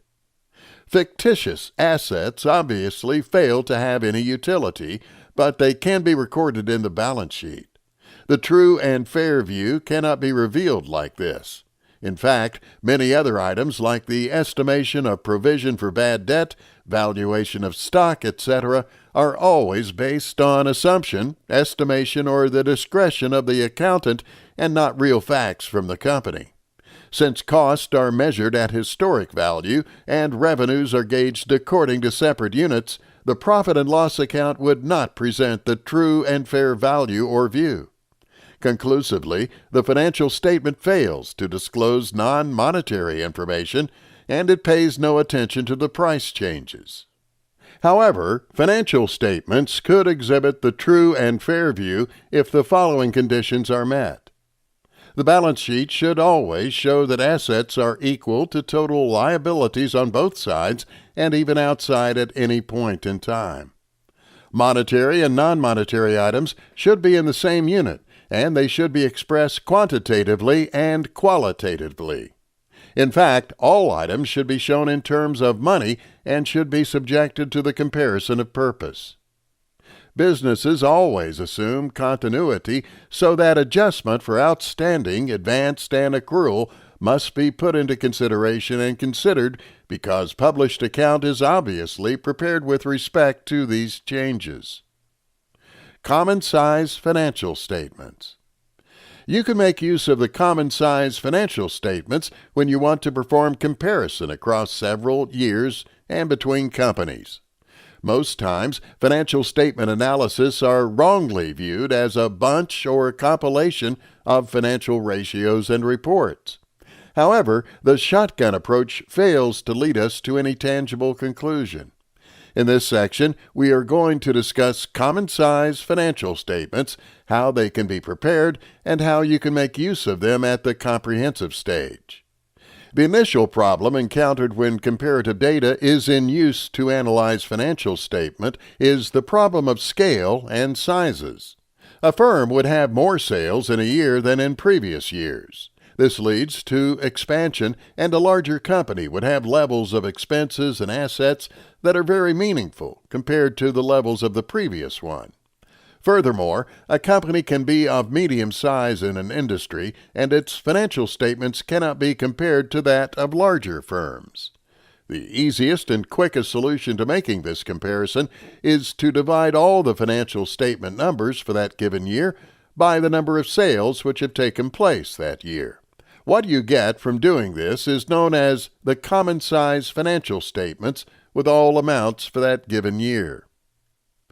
Common size income statement for Microsoft. Microsoft Corporation income statement for years ended June 30 in millions. Year ended June 30. Revenue $22,956. Percent 100%. 2001 $25,296. Percent 100%. 2002 $28,365. Percent 100%. Cost of revenue $3,002. 13.1%. 3,455 13.7%. 5,191 18.3%. Gross profit on sales $19,954 86.9%. 21,841 86.3%. 23,174 81.7%. Operating expenses. Research and development $3,772 16.4%. 4,379 17.3%. 4,307 15.2%. Sales and marketing, 4,126, 18%. 4,885, 19.3%. 5,407, 19.1%. General and administrative, 1,050, 4.6%. 857, 3.4%. 1,550, 5.5%. Total operating expenses, 8,948, 39%. 10,121, 40%. 11,264, 39.7%.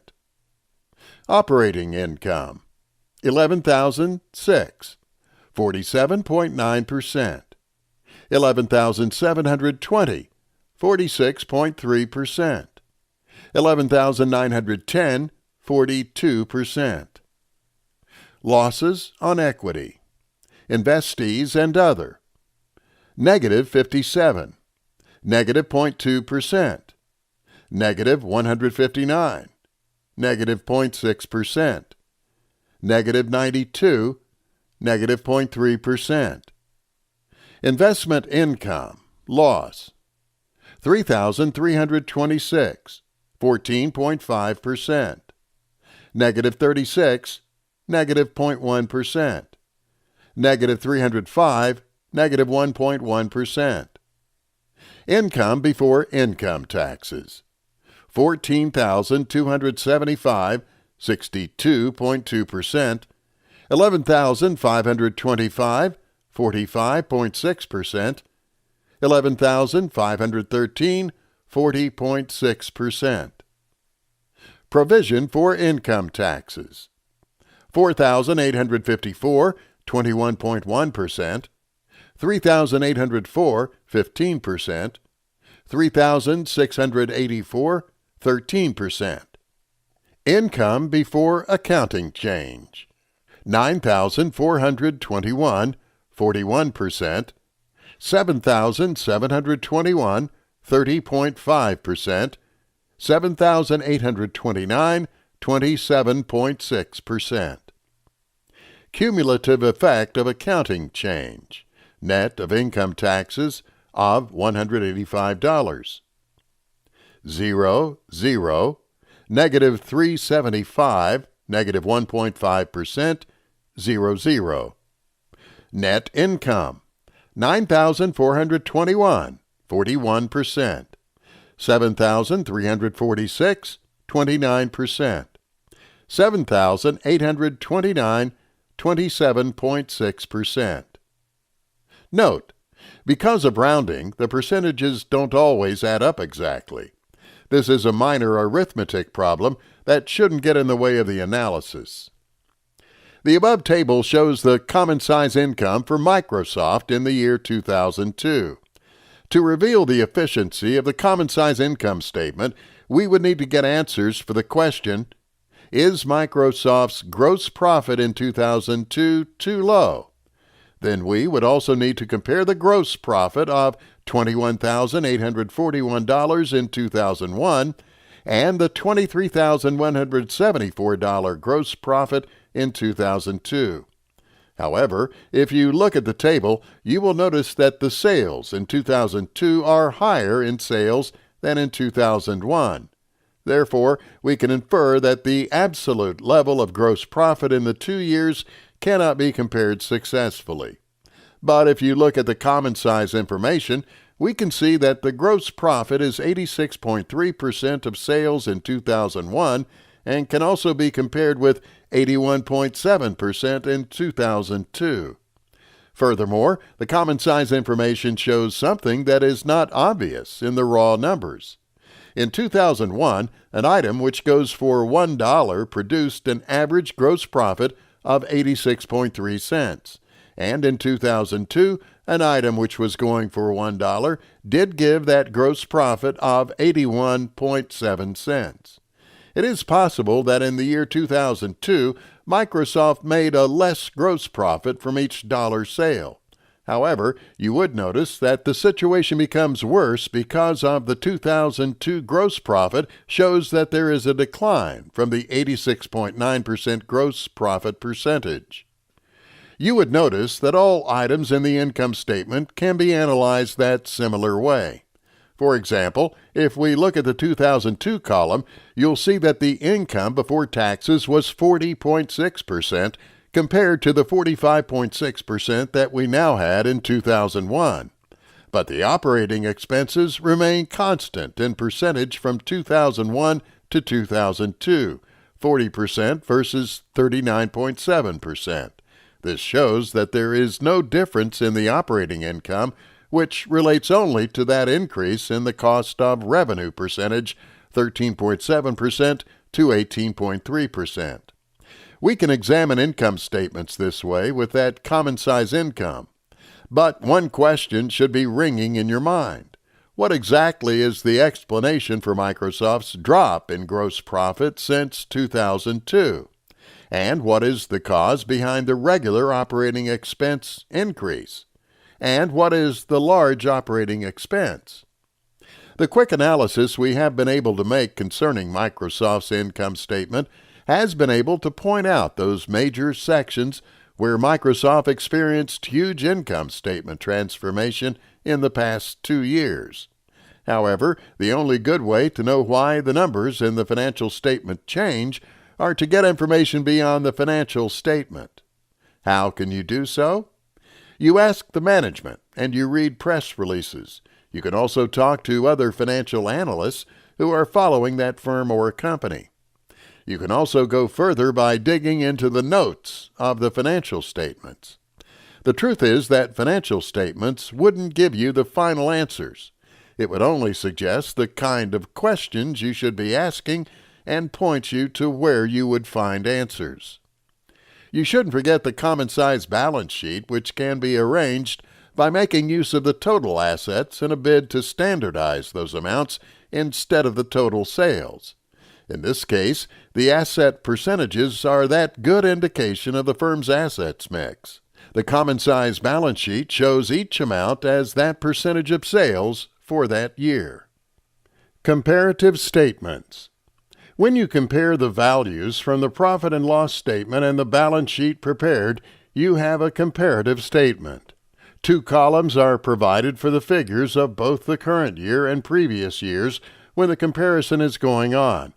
Because of this, it becomes possible for us to find out not only the balances of the accounts on several dates and the summary of other operational activities on different times, but we can also state the degree of increase or decrease existing between the specified dates. Figures from comparative statements are used to spot the direction of changes and the trends in the different pointers of performance of the organization. In case you want to prepare comparative statements, you can make use of the following steps. 1. List out those absolute figures in whatever currency, we would use dollars here, relating to the 2 points of time as shown below. 2. Look for the change in absolute figures by removing the first year from the second year and show the change as increase or decrease by putting a plus or minus sign up front. 3. Lastly, you should calculate the percentage change and place it in the last column. Formula for calculating percentage change. Absolute increase or decrease over first year absolute figure times 100. Particulars. 1. First year, 2. Second year, 3. Absolute increase or decrease, 4.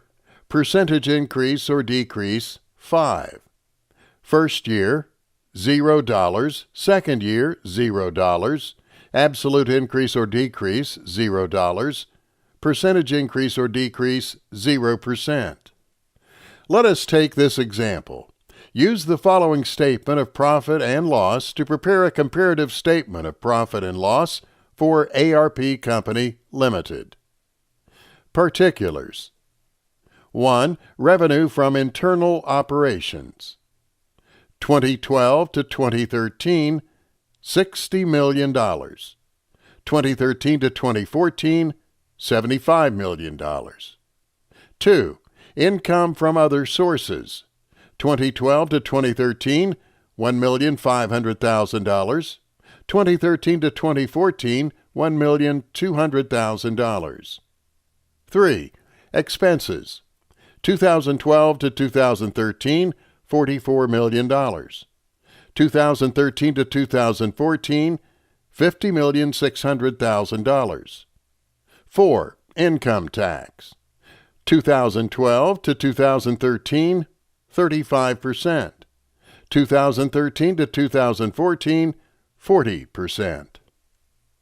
Here is how to make that quick solution for the information provided above.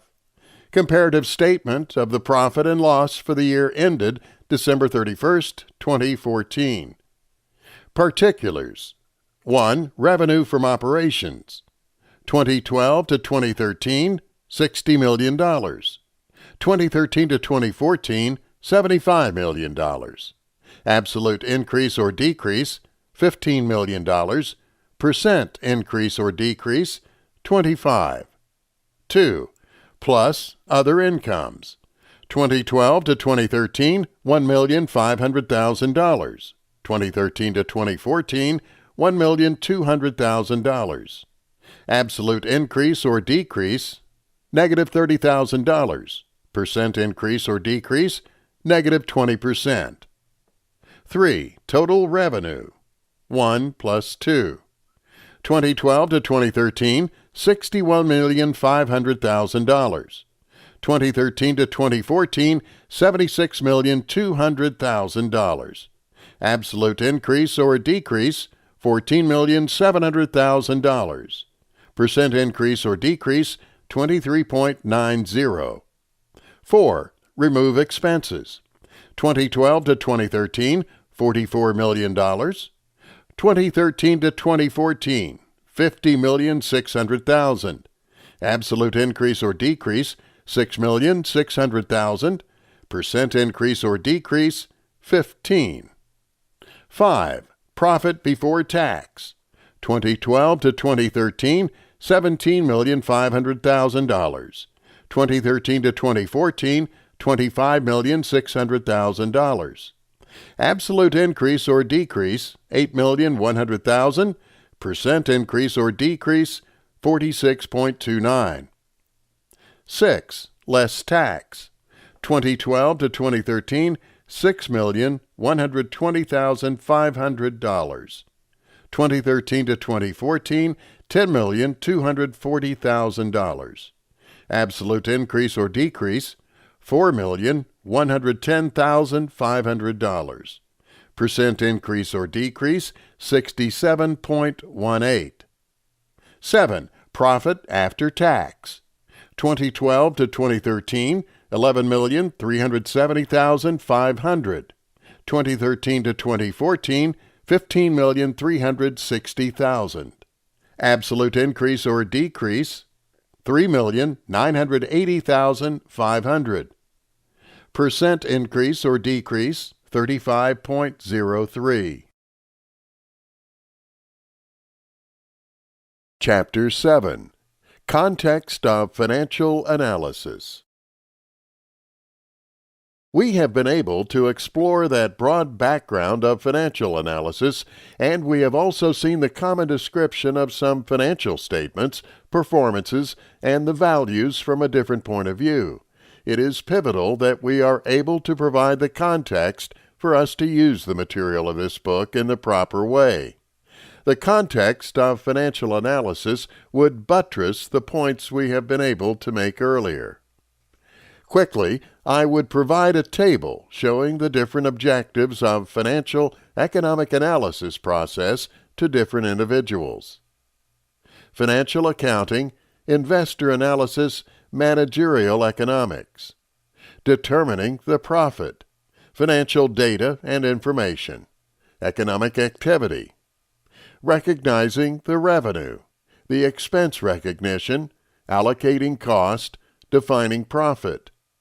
Adjustment procedure, trend analysis, projecting profit, cash flow prediction, the task analysis, economic allocation, contributive analysis, determining the trade-off, determination of value, comparing data and information, efficiency of resourcefulness, cost in times past, conservatism, equity as the residual value, recognizing contingency, analyzing the industry, analyzing other competitors, economic conditions, adjustment areas, the investment bases, capital investments, human resources, capital divestments also, tax determination, market evaluation, creating the value for shareholders,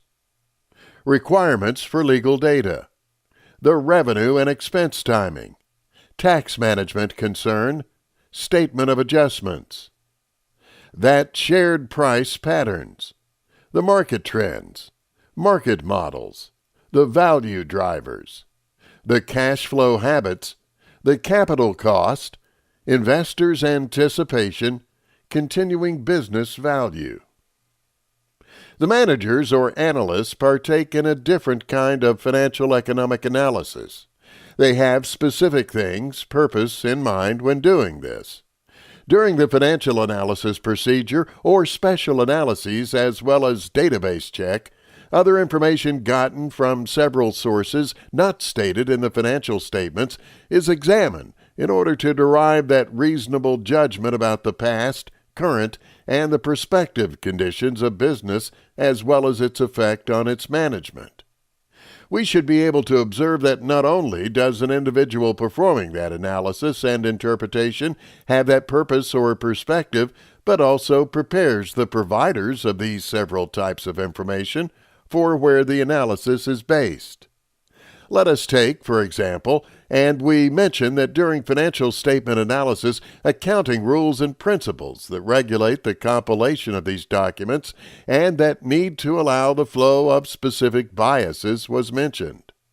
This means that the analyst would surely account for all these principles and regulations even when he or she is giving his or her view about the financial statement. This doesn't mean that the financial statement is completely right or completely wrong, to have some acclimatized stages or procedures to suit the purpose of analysis.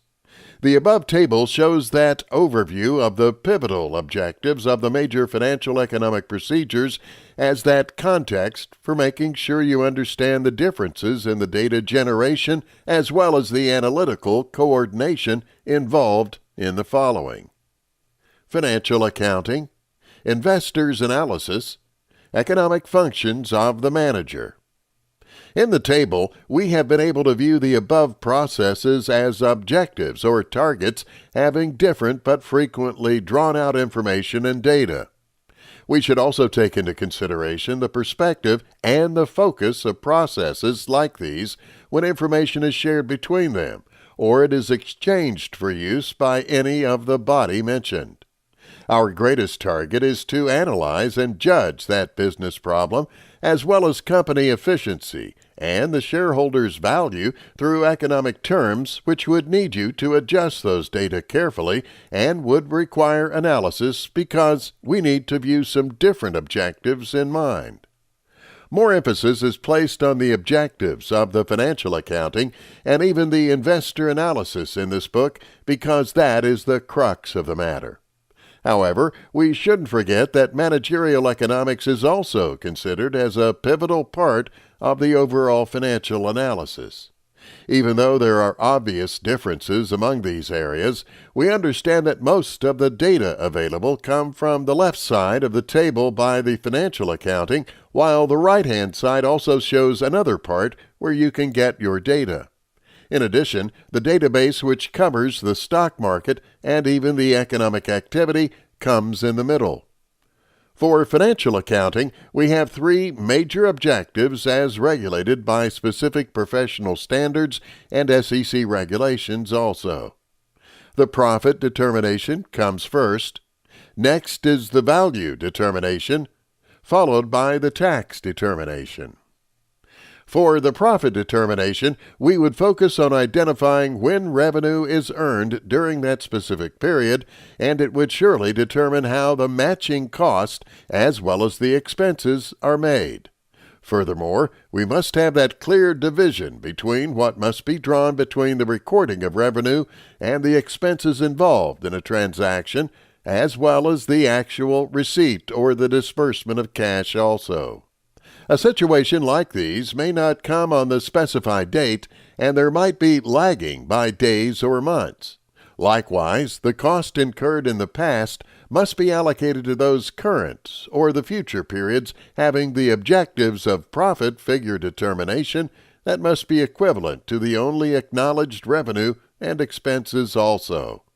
This comparable allocation process might work for the anticipated future cost and even the apportioned current periods. Allocations like these have that important effect on the cash flow analysis. The value determination. This relies on the firmly placed principles of the historic cost and even the conservative concept that makes use of the actual transaction evidence as that value gauge. If economic values of assets acquired in the past changes, there is a need for us to adjust those values even after they decline. We do this for accounts receivable which have been uncollectible and they have become inventories where the market value would have to go low below the cost. We can only notice the increases when assets are sold, not when we hold them. We might have a residual value of the business which is not recorded in the equity book or book of value. This requires that over time bear and only needs that resemblance to the equity market value as well as economic value.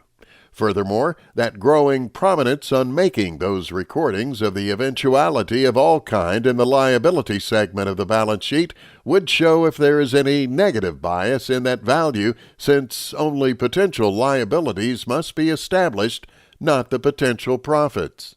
A very good example here would be long-term pension, as well as benefit obligations, plus the potential liabilities resulting from all the types of operation, as well as a legal dispute that may want to arise in the future. In general, likable liabilities like these are set aside for shareholders' equity, further shrinking the recorded book value of those equities. While the appreciation of assets like land, buildings, natural resources, as well as technologies and even patents are left unacknowledged till there is no need for them to be, may cause so much wreck to the financial analysis appreciation, the wave of corporate appropriation in the past 20 years has only shown that analysis of some specified company's balance sheet always revealed huge amounts of unrecorded potential profit which could have turned into cash from the concluding breakup of the company and might have been used to pay for the company's acquisition.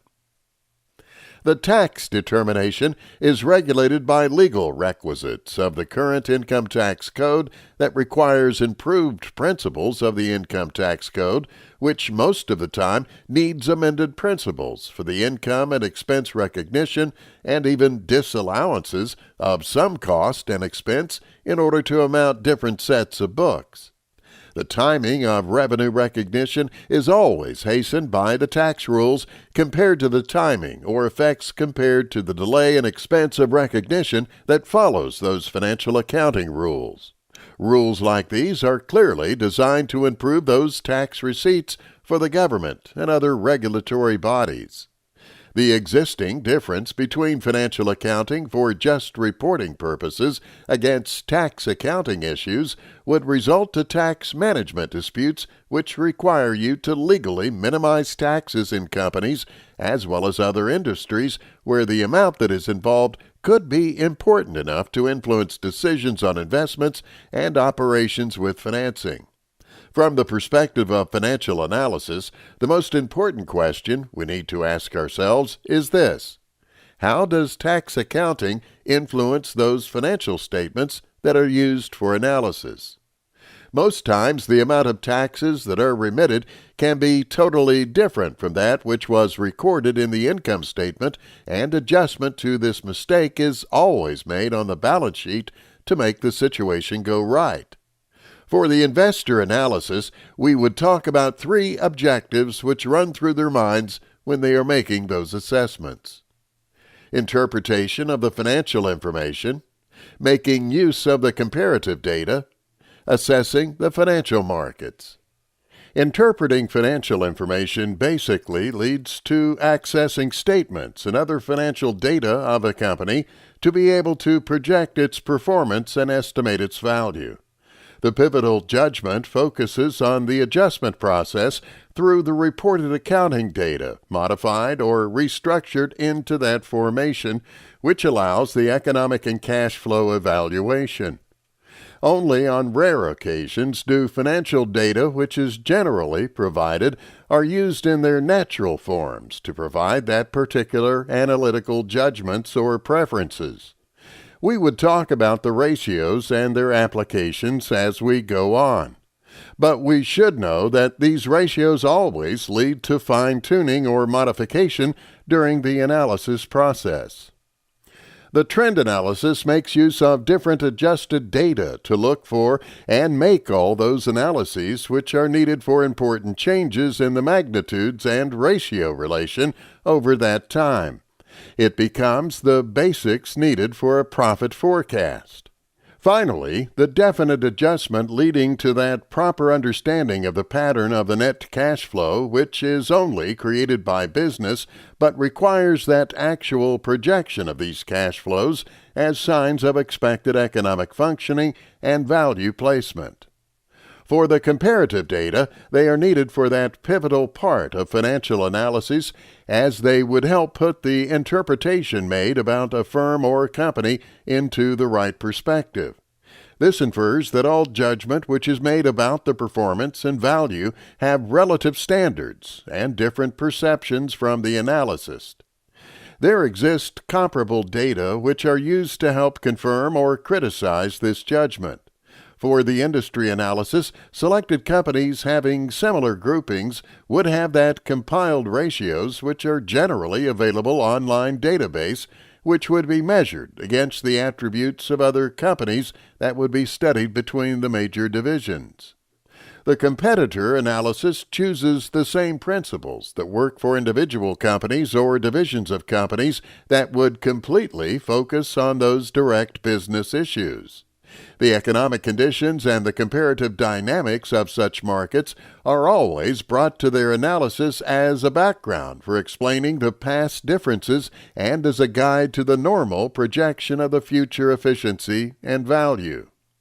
We shouldn't also forget the market analysis, which requires that study and estimation of a pattern of share prices of the company and the competitors compared to relative trends in the stock market or in the general economic as well as political environment in lieu with those industries and company-specific factors. The financial analysis becomes that bridge existing between published financial statements and the stock market trends at this moment. It would show that the economic value of the company. Furthermore, the analyst would focus on those value drivers working behind the scene of the market value and shares, which are that basic economic variables, and the share prices moving from complex computer simulations in a bid to uncover the current and potential shareholder value caused by that anticipated cash flow of the firm. Managerial economics is made up of three basic objectives. These are the objectives that affect the context of the financial analysis. They are establishing the activity of economics, building that shareholder value, ascertaining the shareholder value. All the three areas listed above fall under the category of making economic insight, and the management can make use of these decisions to enhance the shareholder value. This means that the orientation of the managerial economics would be closely joined with the basic purpose as well as the economic analysis, just as we have the ability to define it here. The third objective begs the question: is the enterprise, firm, or company creating that reasonable value for its owners? The activity economics includes that summary terms for different types of processes and procedures that would define and establish the economically relevant data and to describe and judge the relative attractiveness as well as any other operational aspect of a business and those segments.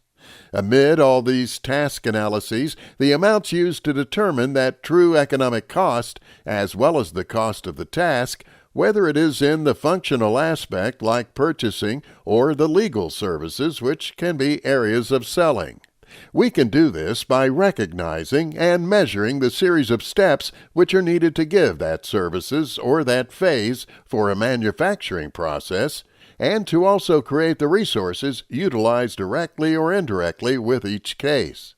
The analytical process of this kind is known to be previously built on activity and accounting. This goes far beyond the cost of accounting principles. Procedures like these always fall short of that proper economic allocation and the jointly used resources which are always described and organized in all aspect that requires activity or tasks. For the contribution analysis, you would refer to the difference existing between revenues and other economic costs stated in that given line of business or that particular product or service. Information like this would be given from economic contribution and would aid the management in making plans that would include all other activities which would establish those economic value over that long period of time. The choices that we would always make would require those economic trade-offs which are based on specific data not including that information and management. Making use of activity-based strategies which might monitor and adjust the portfolio of the products and services is also another component of this analysis objective. The resource effectiveness tackles those important questions of how effective the economic standpoint and the resources employed by that business that are currently being used or would be used in the future.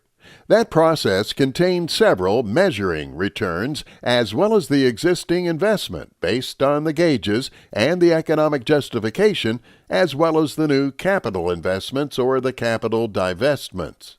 The shareholder value creation should have that management's ultimate goal, which can be measured by that means of that combination of the past and the projected cash flow behaviors. The cost of the capital for that particular company and the overall return included should contain some expectations from the investors for the type of business required. In essence, the shareholder value creation should become tangible in the expression of the risk and reward trade-off and the investors which have to judge when investing in the equity of the company. The management has to assess all the times where the cash flow expectations from the strategies that are employed or likely used to serve the investors interested by creating that additional shareholder and the value. The context for the analytical effort should be critical to successfully concentrate on the issue or the problem to be resolved by that analysis.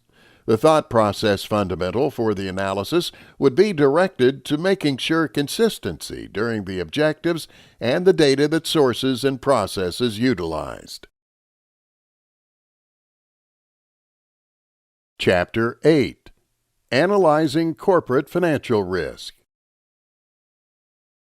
First, we would need to introduce the concept of risk. What is risk?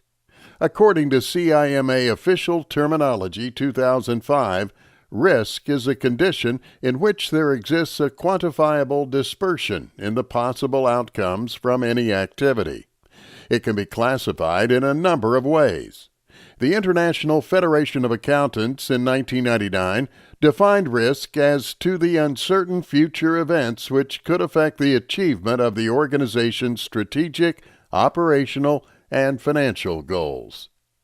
That process of understanding and managing the risk that is inevitable would surely lead to the subject of attempting to reach those corporate objectives at the right time.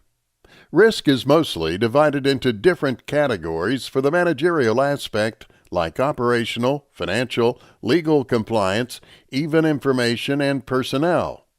Financial risk management is one very huge field which has diverse and evolving components which can be seen by its historical development and even current best habits.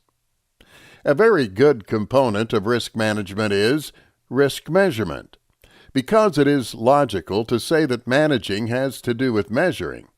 The measurement of that financial asset would return those volatilities and observes the existing correlations. The assets, classes, time periods, and even countries which are faced with the consequences of their actions or the clause of risk would face that lasting effect of financial crisis. This time-varying volatility is what we would call risk later in this chapter.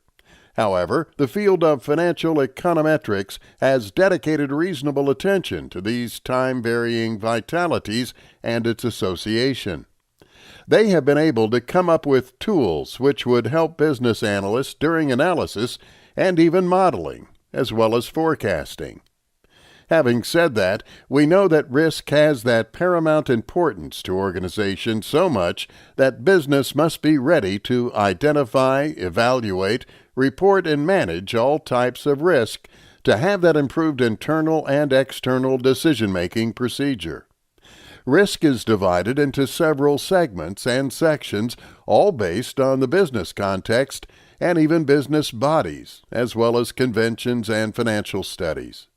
The classification of risk here is according to the CIMA official terminology. The business of operational risk. This has to do with those activities that include the components of that entity coming from the structure, systems, and even people, as well as product and procedures. Risk according to the country. Yes, the risk could be political, economic, and even socio-cultural, because the technological environment can affect the business and even legal reformations.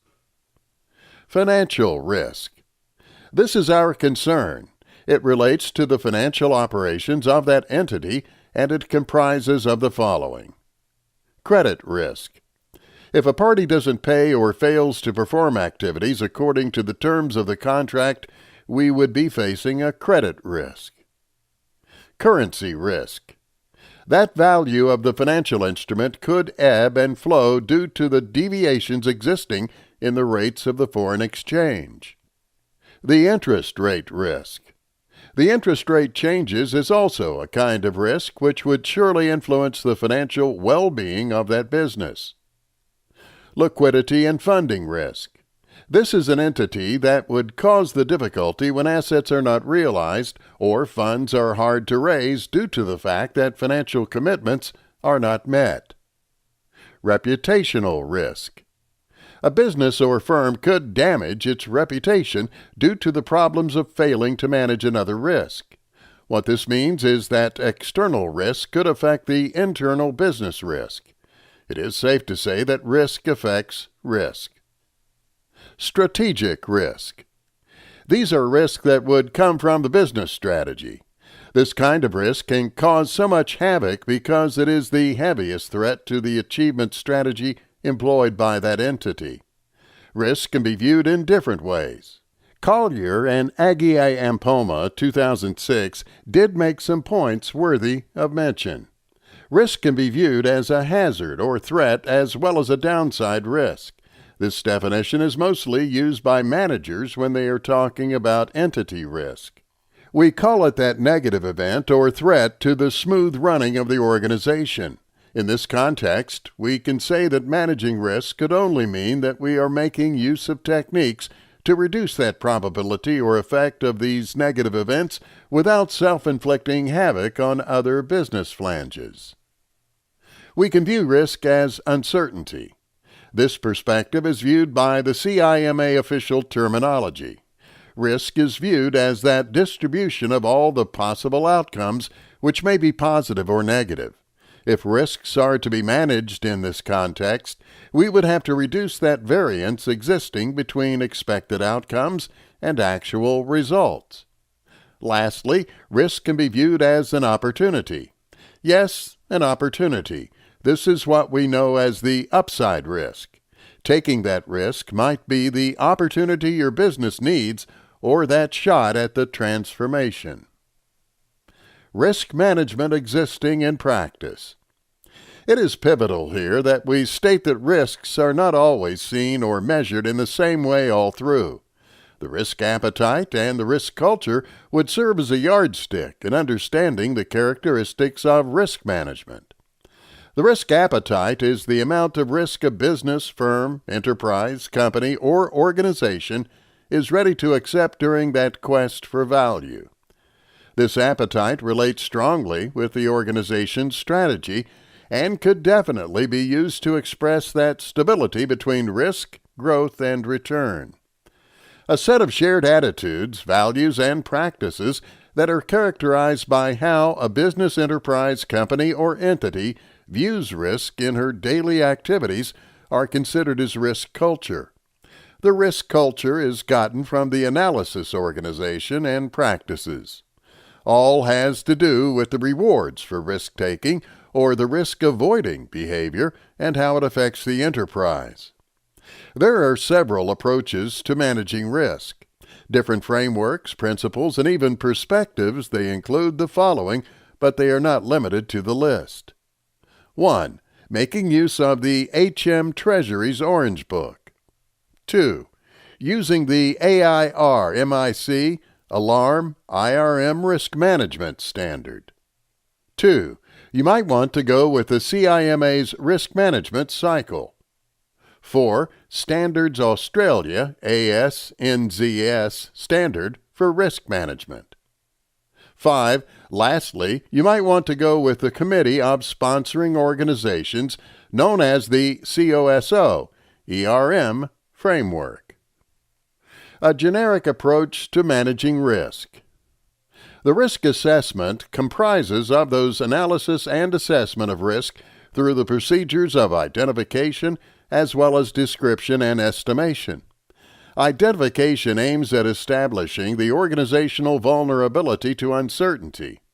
This would need that complete knowledge of the firm's strategy, products and services, and market, plus the legal, social, political, and economic factors which exist in that specified technological environment. Identification has to do with that methodical approach which would make sure that the significant activities within that organization have been spotted and all the risk flowing from those procedures are specified. The following are methods of identifying risk. Risk workshops, using the scenario or the what-if analysis. Benchmarking, through the stakeholders' consultations. Cause and its implication diagrams. Company auditing as well as inspection. Research methods which can be employed like surveys, interviews, etc. After identifying, you would describe this kind of risk. How can you do this? You show the identified risk in that structured format, making use of a table to simplify the risk description and analysis. Next is the estimation. This has to do with the quantifying or the semi-quantification in forms of likelihood and occurrences and its effects. Estimating risk requires that you assess the effect of each risk. You can do this making use of several tools like probability, scenario planning, simulations, which would entail the Monte Carlo spreadsheet simulation, real option modeling, decision trees, sensitivity analysis, risk drawing, statistical implication, SWOT or PEST analysis, as well as root cause analysis, profit risk implication analysis, and even the human reliability analysis. The risk drawing or risk mapping seems to be the most frequently used tool in analyzing risk. This mapping would have to include the matrix of chances or probability and effects consequences. It wouldn't be right if we failed to talk about the risk register. It is ideal for organizations to keep records about risk and how the risk has been able to help the company or not. The following are the components of the risk register. A unique identifier number, risk description, the date the risk was spotted and by whom, the risk category, and other possible data which has to do with the probability or consequences of these risks. You can also include how the risk affected other risks and how it influenced the monetary estimation. Risk management policies are determined by the organization involved. It is gotten from the responses and behavior the organization exhibits. It includes all the components of the risk appetite and how it has been able to influence the size and type of the organization. It includes the risk culture also, and that capacity the organization has to withstand impacts of adverse effects. So we have been able to identify risk. How do we respond to such risk? What is risk response or risk treatment? This is a procedure used in picking the right measures to control risk. It is the challenge risk managers would face in order to decide which portfolio is appropriate for that coherent and integrated strategy in a way that the strategy would allow the remaining risks to fall within that acceptable level of vulnerability. It is pivotal here to understand that the fact that there is no completely right response to risk.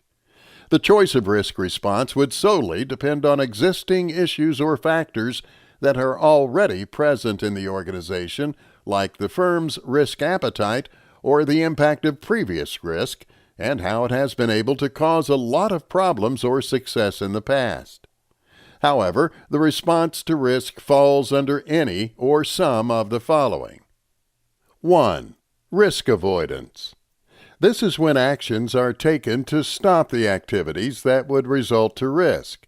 Activities like product line, geographical market, or establishment of a business unit are not considered because they would result to risk.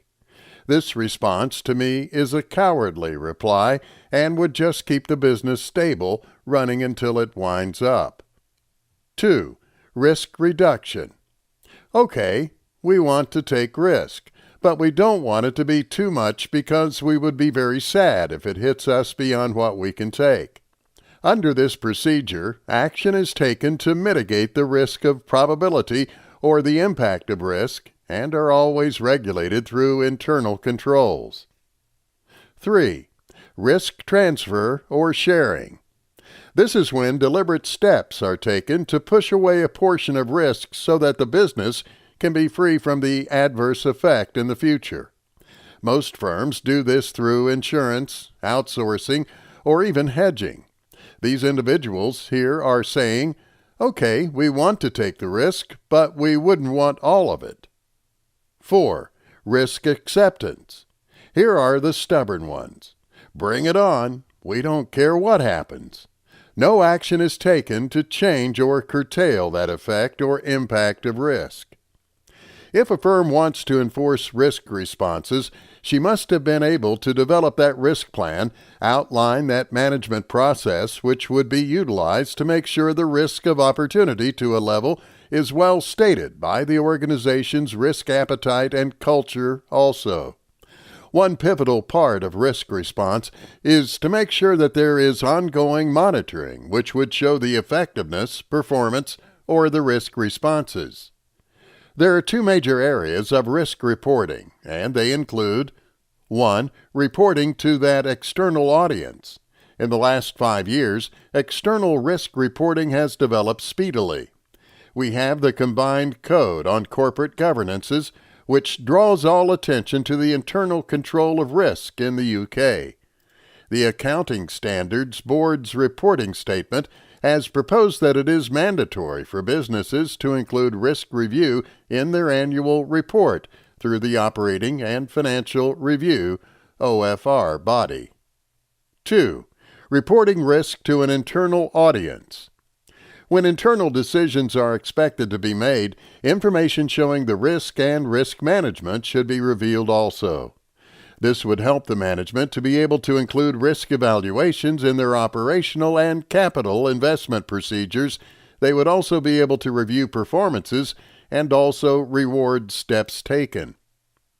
When gross risk, the evaluation of risk before risk management or control are used, and the net risk, which is the evaluation of risk when procedures to control risk or responses have been applied, are utilized to be able to produce that review of the risk response or effectiveness, as well as possible management options or procedures. We have what is known as residual risk reporting. Several developments in managing risk keep coming every single day. The business world is not static, and we should also be able to update our information. Generally, the traditional view about risk management is that we make use of this procedure to protect the firm from loss through conforming processes and hedging techniques. All techniques here have to do with avoiding that downside procedure. However, the new method of risk management involves seeking the upside while regulating that downside. The process of risk management can blend the two views of performance and conformance. The International Federation of Accountants, 1999, Enhancing Shareholder Wealth by Better Management Business Risk, were able to give the definition of conformance as that regulation of hazard as well as a threat, which we know as the downside. Conformance involves that line of thought that bad things do happen. On the other hand, the performance entails the return opportunity, also known as upside. Performance is built on the thought that good things might not happen. World-class risk management would have that risk management structure or framework which should help facilitate the detection and the communication of these imminent threats known as risk. Furthermore, resources should be utilized to reinforce effective risk management procedures or plans. More also, the risk culture of that particular firm must be strengthened to make sure that the decision-making procedures employed by the management are firm. Lastly, the tools and techniques used must be reinforced with consistency from the management. Chapter 9. Financial Ratio Analysis. Ratio analysis has to do with that construction of ratios, making use of a particular element or procedure from those financial statements in ways that it would aid spotting the strength and weakness of the company. If you are thinking of an analysis, that would help you gauge the relative functioning of different financial measures that would describe the firm's financial state. Making use of ratios would provide you with that standard measure, which is very easy for you to interpret. Let us take a very practical example here. You go to the grocery store to buy an excellent quality box of cereal. 10 ounces go for $3.20, while the larger one, which is a 15-ounce box, goes for $4.50. Which one of them would you go for? It is logical for you to look at the price of each box compared to the amount with the content. But you can't base your judgment on that because even the expensive box has more content. So, a quick one there, if we divide the price gotten from each box by the amount of cereal in that box, we would get something like $3.20 divided by 10 ounces equals 32 cents for each ounce, and the large box would be 30 cents for each ounce. $4.50 divided by 15 ounces. What this means is that the larger box cost you less for more content. With this example, you would see that there is so much power in analyzing ratios. We encounter data or instances, like the box of cereal in a firm's financial statements. We would be able to face these crossroads with confidence because we fully understand the principle of ratio analysis. It is important to note that there are several sources, but are under different names or different definitions. We would talk about different ratios in this chapter. We would start first by talking about some pivotal financial ratios which cannot be erased when it comes to financial analysis. Generally, we can group financial ratios into 5 comprehensive categories: the leverage ratios, liquidity ratios, repayment capacity ratio, efficiency ratio, and lastly, the profitability ratios. Then we would focus on utilizing these ratios in the latter part of the book. Liquidity ratio. The liquidity ratio is that measure of the company's capability to be able to reach its financial obligations. The focus on this ratio is on that short-term solvency, acting as if the company or organization liquidates at that moment at this book value. The most common liquidity portion that gives that indication of the firm's ability to pay those short-term claims with the short-period assets is known as the current ratio, CR. Current ratio is calculated as CR equals CA over CL. CR is the current ratio, CA is current assets, while CL is current liabilities. We also have the CR to be greater than 1 in principle because it indicates that the CA, which would be liquidated in that current year, is enough to cover the CL that is scheduled for this year.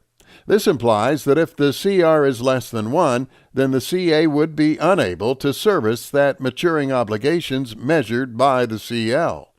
It can happen that a firm's CR would be less than 1. This doesn't suggest that the company would be able to meet its maturing requirement or commitment. It may be that the firm has that access to special earnings from operations or long-term assets that would help meet the maturing requirements if liquidated.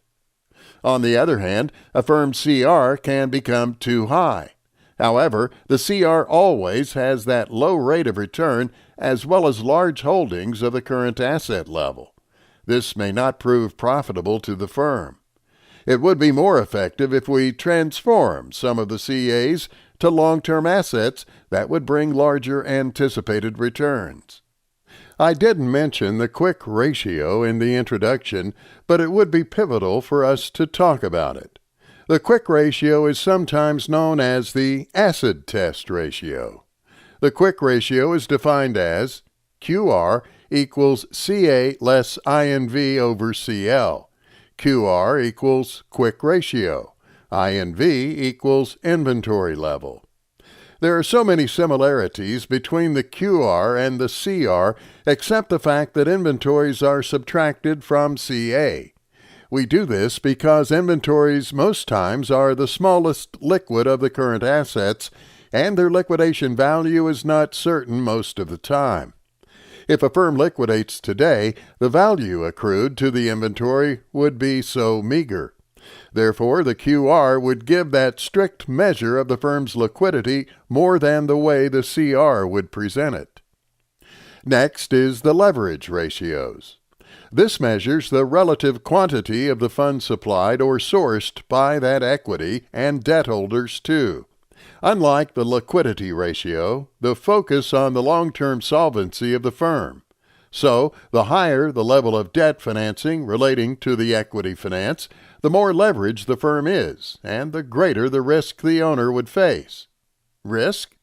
Why are we going to face a greater risk? Everything seems to be fine. Well, the higher the leverage, the higher the anticipated returns. The repayment capacity ratio is examined by that debt of a firm in the form of terms of flows, which is the income statement relationship. The idea here is to evaluate that extent to which a firm's income can satisfy the firm's fixed compulsion. This time-bound earned measure shows the degree to which a firm's income is able to gratify the firm's fixed payment requirement. The time-interested earned ratio is shown mathematically as TIE equals EBIT over INT. INT equals interest payments during the given period. A very good way to think of this is that the times interest earned ratio would quantify the degree of the number of times a company can accrue interest payments, making use of the company's operating profits. This kind of ratio also supports the fact that TIE would be greater than 1. Otherwise, the firm would not be able to make those interest payments while making use of the current income. We should not forget that taxes don't affect the TIE ratio due to the fact that interest at times is paid with before-tax dollars. For the next few ratios that would be explained here, I would want to make use of the data gotten from Microsoft's 2002 financial statements. I would use it to illustrate the ratio calculations as well. Selected financial data from Microsoft 2002. Current assets, 48,576. Total assets, 67,646. Current liabilities, 12,744. Total liabilities, 15,466. Stockholders' equity, 52,180. Sales, 28,365. Net income, 7,829. Market value of shares, 293,137. Note, all numbers are in millions of dollars. The first ratio to be considered with the above data is the debt ratio. If you compare the number of liabilities with that of the assets, you would know to what extent a company has borrowed money to settle the shareholders' investment and to also increase the company size. That means a leverage that is regularly used is the debt ratio. It is calculated as total liabilities divided by the total assets. If you want to intuitively interpret a debt ratio, you will treat it as a value that represents the amount of those borrowed funds which are used to gather the company's assets. Therefore, the debt ratio for Microsoft, making use of the data above, debt ratio, total liabilities over total assets equals $15,466 over $67,646 equals 22.9%. This means that Microsoft did borrow 22.9% of the money needed to purchase those assets. We can't possibly tell if this is a good ratio or not. If you want to make an analysis from the point of view of a stockholder or a banker, you would have different opinions.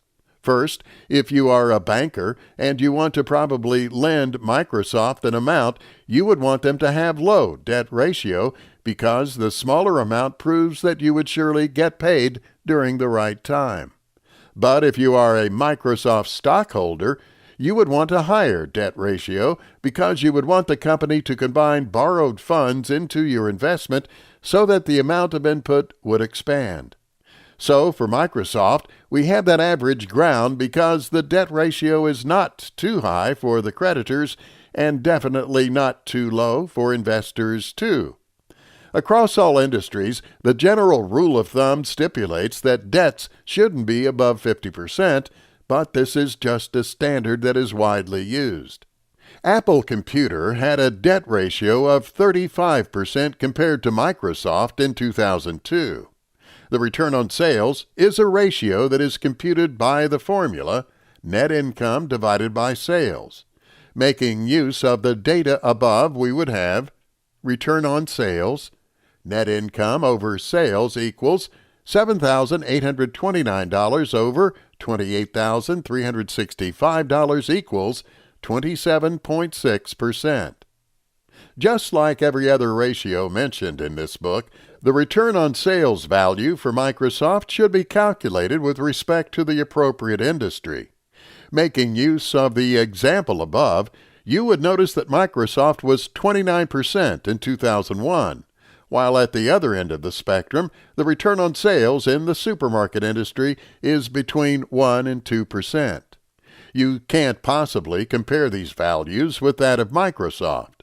A better comparison would be Apple Computers, which was surprising, 1.1% in 2002. So it is obvious that the return on sales of Microsoft was above the industry above that every year. Still making use of the data above, remember that the total assets for Microsoft were $67,646 billion. How can we check if those assets were being used efficiently? You would make use of a financial ratio that will give you the entire measurement of the company's usefulness, which is known as asset turnover. It can be calculated as asset turnover, sales over total assets equals $28,365 over $67,646 equals 0.42. For Microsoft, the turnover ratio is 0.42. What this shows is that for every dollar Microsoft spends, the company would generate 42 cents through sales. A high asset turnover ratio describes how efficient a company is in making use of its assets to make sales.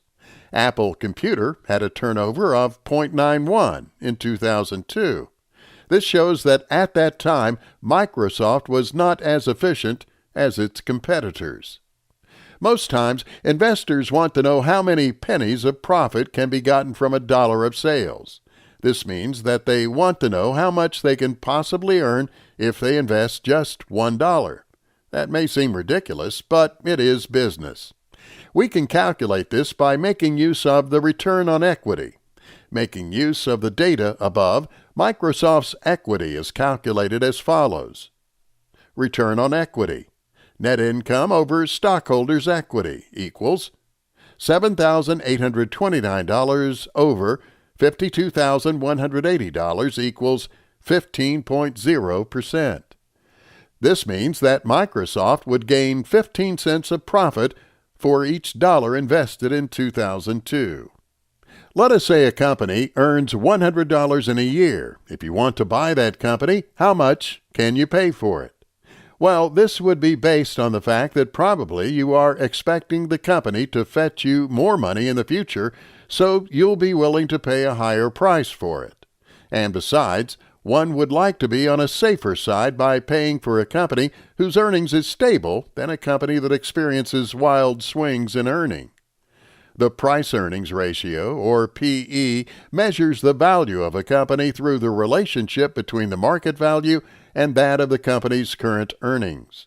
We can calculate the PE ratio by just dividing the market value of the shares by the company's or firm's net income. Using the information about Microsoft at the end of 2002, they had a PE ratio of PE ratio, market value of shares over net income, $293,173 over $7,829 equals 37.4. In the U.S., the PE ratios are always between the ranges of 5 and 30. This means that high PE ratio is linked to a firm which has predictable, strong growth in the future. However, it is speculation, and things may go wrong along the way. Let's take, for example, Yahoo. In 2003, it had a PE ratio of 112.9%. It had the highest PE ratios in the world, but it was not founded on the list of companies having high net income. This is because Yahoo was valued so high due to the fact that it was speculated to continue growing so rapidly in the future. But did it grow? I would leave you to find that out. Below is a quick summary of the financial ratios I've been able to talk about in this chapter. More would be coming your way, as I would love to give you that broad knowledge. The debt ratio. Total liabilities over total assets. This shows the percentage of funds required to buy assets that were gotten through loans. Current ratio. Current assets over current liabilities. This is a measure of liquidity, and it quantifies the number of times current assets could contain the current liabilities. Return on sales. Net income over sales. This shows the number of pennies a dollar earns during the year of sales. Asset turnover. Sales over total assets. This shows the number of dollars of sales in the course of the year produced by each dollar of the assets. Return on equity, ROE. Net income over stockholders' equity. This signifies the number of pennies earned during the course of the year by each dollar of investment. Price-earnings ratio, PE. Market value of shares over net income. This would show you that the number of investors is prepared to pay for each dollar of earnings. It shows the growth capability of the company. Chapter 10. Business valuation. In this book, we have been able to stress the fact that managers are primarily involved in decision-making about operations, investments, financing, and the creation of that economic value for the firm's shareholders. In this chapter, I would like to put the shareholders' value beneath the radar of study. We would view key concepts relating to their value and how they interact with promising business performance. We would talk about the meaning of value through the lens of different situations or happenings where valuation is needed. Not only are we going to define value based on several precise terms, but we are also going to use familiar analytical approaches to make this definition. Furthermore, we would view the various concepts and overview of value-based management. Why do we need this, you may be asking yourself? Well, the first response would be a question. What kind of business analysis doesn't know how to value a business? The truth is that business valuation is a key component in financial analysis. The prerequisite for intelligent decision-making has to do with knowing the worth of an asset. If you want to pick an investment portfolio, you would be thinking of doing that business valuation. Valuing a business is a very important function needed before a company can be acquired because the buyer would be willing to know if the amount he or she is paying for the company is actually worth it. Furthermore, when companies are combined, we create that synergy of value. The higher the synergy of value, the higher the price the buyer would be willing to pay. More also, valuation is utilized for stock selection, evaluating the corporate events and concluding the market expectation, setting up an option or several other options, accessing business strategies, and it is also used as communication between management, shareholders, and business analysts. When you're involved in any business valuation, you value the assets must be equal to the present value of the cash flows, reduced by that rate showing its inherent risk. This art of creating value, or the act of valuation, is not just any discipline for analysts, investors, or accountant like any other financial analysis process. It can be used powerfully to increase profit and even allow managers to increase production in this competitive world. When you blend the accounting and performance measures with that strategy required for the day-to-day operations, you would be able to make decisions that would enhance the business and add to that real value also. Investors now pay attention to those non-financial factors which affect the firm in their bid to assess the asset's value and the total value of the corporations. Several strategies have been employed by the business to build value. One of the best value-creating ideas is Walmart system, which gives suppliers that direct access to all of Walmart's inventory. How does this help? First, when a customer decides to purchase an item at Walmart, the barcode information would move immediately to the Procter & Gamble, a body which controls, maintains, and regulates the inventory. An improvement like this is a huge gain in the efficiency of Walmart operations and definitely gives them the edge over other competitors. Types of values. There is a need for us here to understand the kind or types of value we have in the business world. Furthermore, we would state these concepts and useful information so that we can have that full knowledge of the economic task of value creation in that business world. Economic value. This concept has been mentioned several times in this book. It is referred to as the shareholder value creation, which associates itself with the basic ability of the assets or that claim to give a flow of after-tax cash flows to the entity. Cash flows like this can be created through earnings, or even contractual payments, and even partial or complete liquidation sometime in the future. The real value of any asset is stipulated as the amount of cash a buyer is ready to give up for it at that moment, such as its present value. Economic value is that forthcoming essential cash flow trade-off idea. We can determine the economic value by predicting and analyzing any possible future cash flows plus proceeds from the ultimate discarding of the asset itself.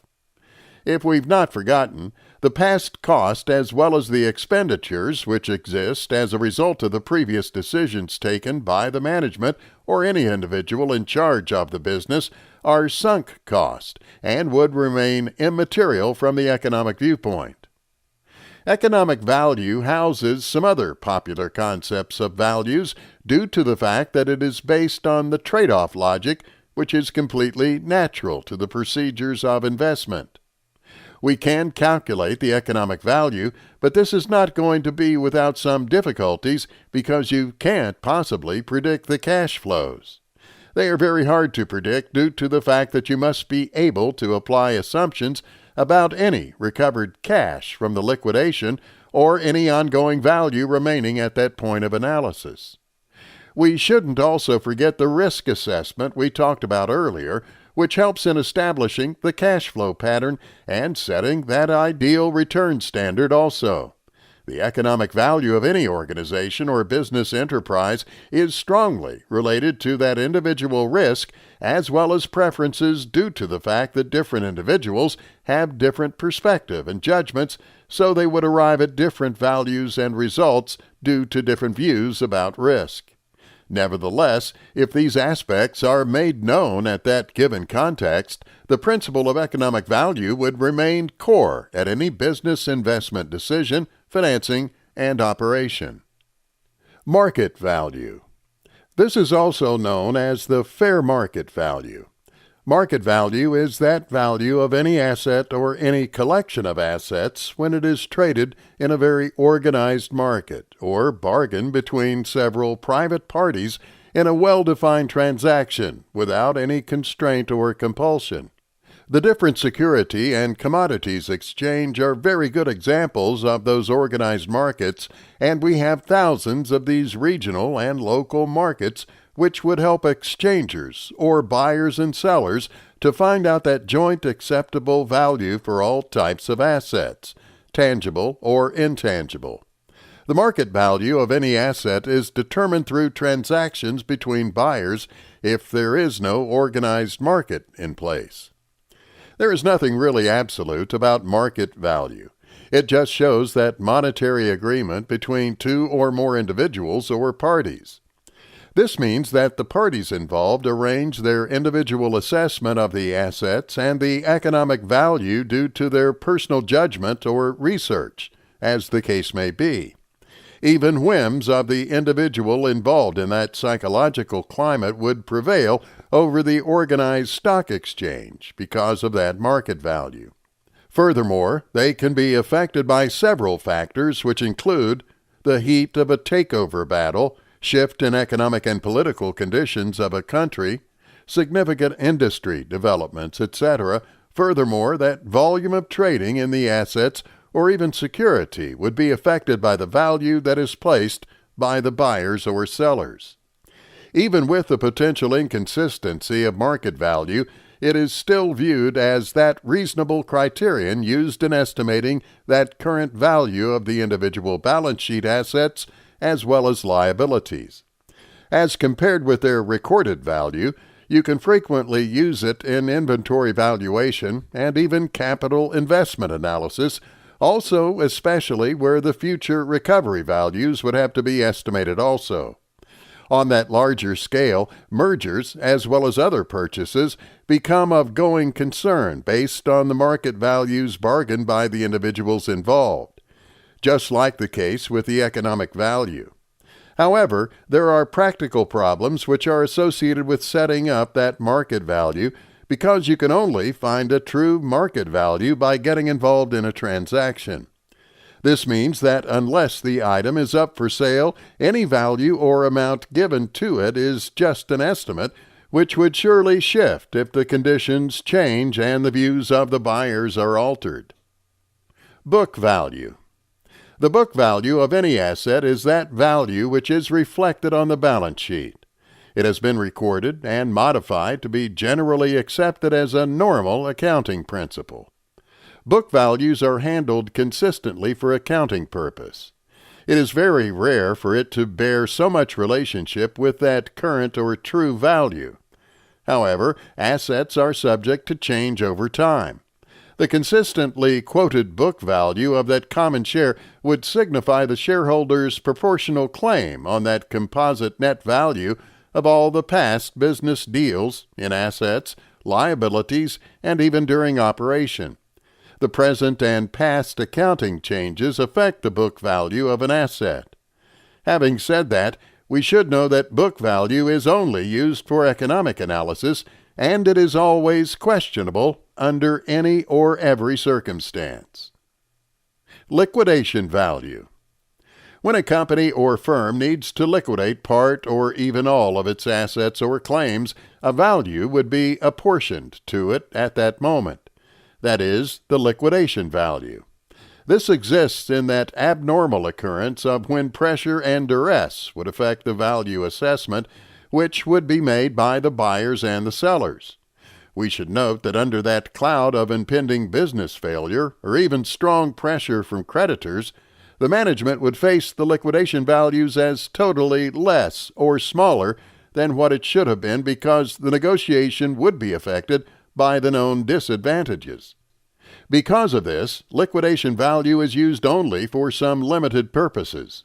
However, it can be used sometimes to value assets of unproved organization or businesses as the actual basis for analysis rather than estimating the highly unpredictable cash flow patterns when there is need to test the creditworthiness of that business. Breakup value. This is a type of liquidation value. It has to do with the value that is given or apportioned to that corporate takeover as well as the restructuring activities. This breakup value is always based on the assumption that the economic values and the individual segments of a multi-business combined are more than the company's value as a corporate entity due to the inadequacies of the past management, or even the current opportunities that were not observed earlier. The company would be broken up into sellable parts for other buyers to make purchase, and this is when valuation happens. How much would individual parts be worth? Besides that, any redundant asset like real estate, etc., would be sold to get their current values. For breakup value to exit, the business must still remain active or running, because ongoing operations also add value to the breakup segments. Any redundant assets which are not needed for the continuous operation or running of the business should be sold out or liquidated also. Projecting breakup value should be a pivotal part of a business analysis that comes before taking over any bid or before an agreement is reached. Reproduction value. The amount needed to replace those existing fixed assets in kind is what is known as the reproduction value. You can consider this as a kind of like-for-like substitute cost of an asset, facility, or any machine. One of the very few ways of judging the worth of assets of a currently active business is by making reproduction value. For you to determine the reproduction value of specified assets, you need much knowledge based on engineering judgments as well as other scientific speculations. However, there are practical problems involved in this process. The most important would be whether that fixed asset under the spectrum could produce what is speculated to produce from the manufacturers of that machine or users. Physical assets are always subject to some rigid pattern of technological destitute within the specified time, plus the physical wear and tear that cannot be controlled. For the sole purpose of analysis, reproduction value could become just one frontier needed for analyzing the market value of the assets of the continuing business. Collateral value. That value of assets that are utilized as security for a loan or any other type of credit is what is considered as the collateral value. We see it as that general maximum amount of credit that would spread through that pledge of the asset. Most times, creditors would set the collateral value lower than that of the market value of that asset because of their own security, which they have to take into consideration here. They also do this because it would provide that perfect cushion they need for safety in case of any default and to make the risk a calculated one. If there is no market value, the collateral value is always the best and ready option to make judgments. The creditor would not be exposed to that position due to the fact that he or she would allow for that margin of safety, and this is always defined by the collateral value. Appraised value. A value concept like this is always defined or determined and utilized when the asset involved does not have a clearly defined market value. Efforts are made to find proof of transactions which are reasonably comparable to assets that would become appraised. This is used in transactions of limited size, especially when there are cases of commercial real estate. The appraised value is always determined by a third individual agreed by both parties because a judgment that is not clouded by bias is needed. However, his judgment can be clouded if he doesn't have enough knowledge about the type of asset involved.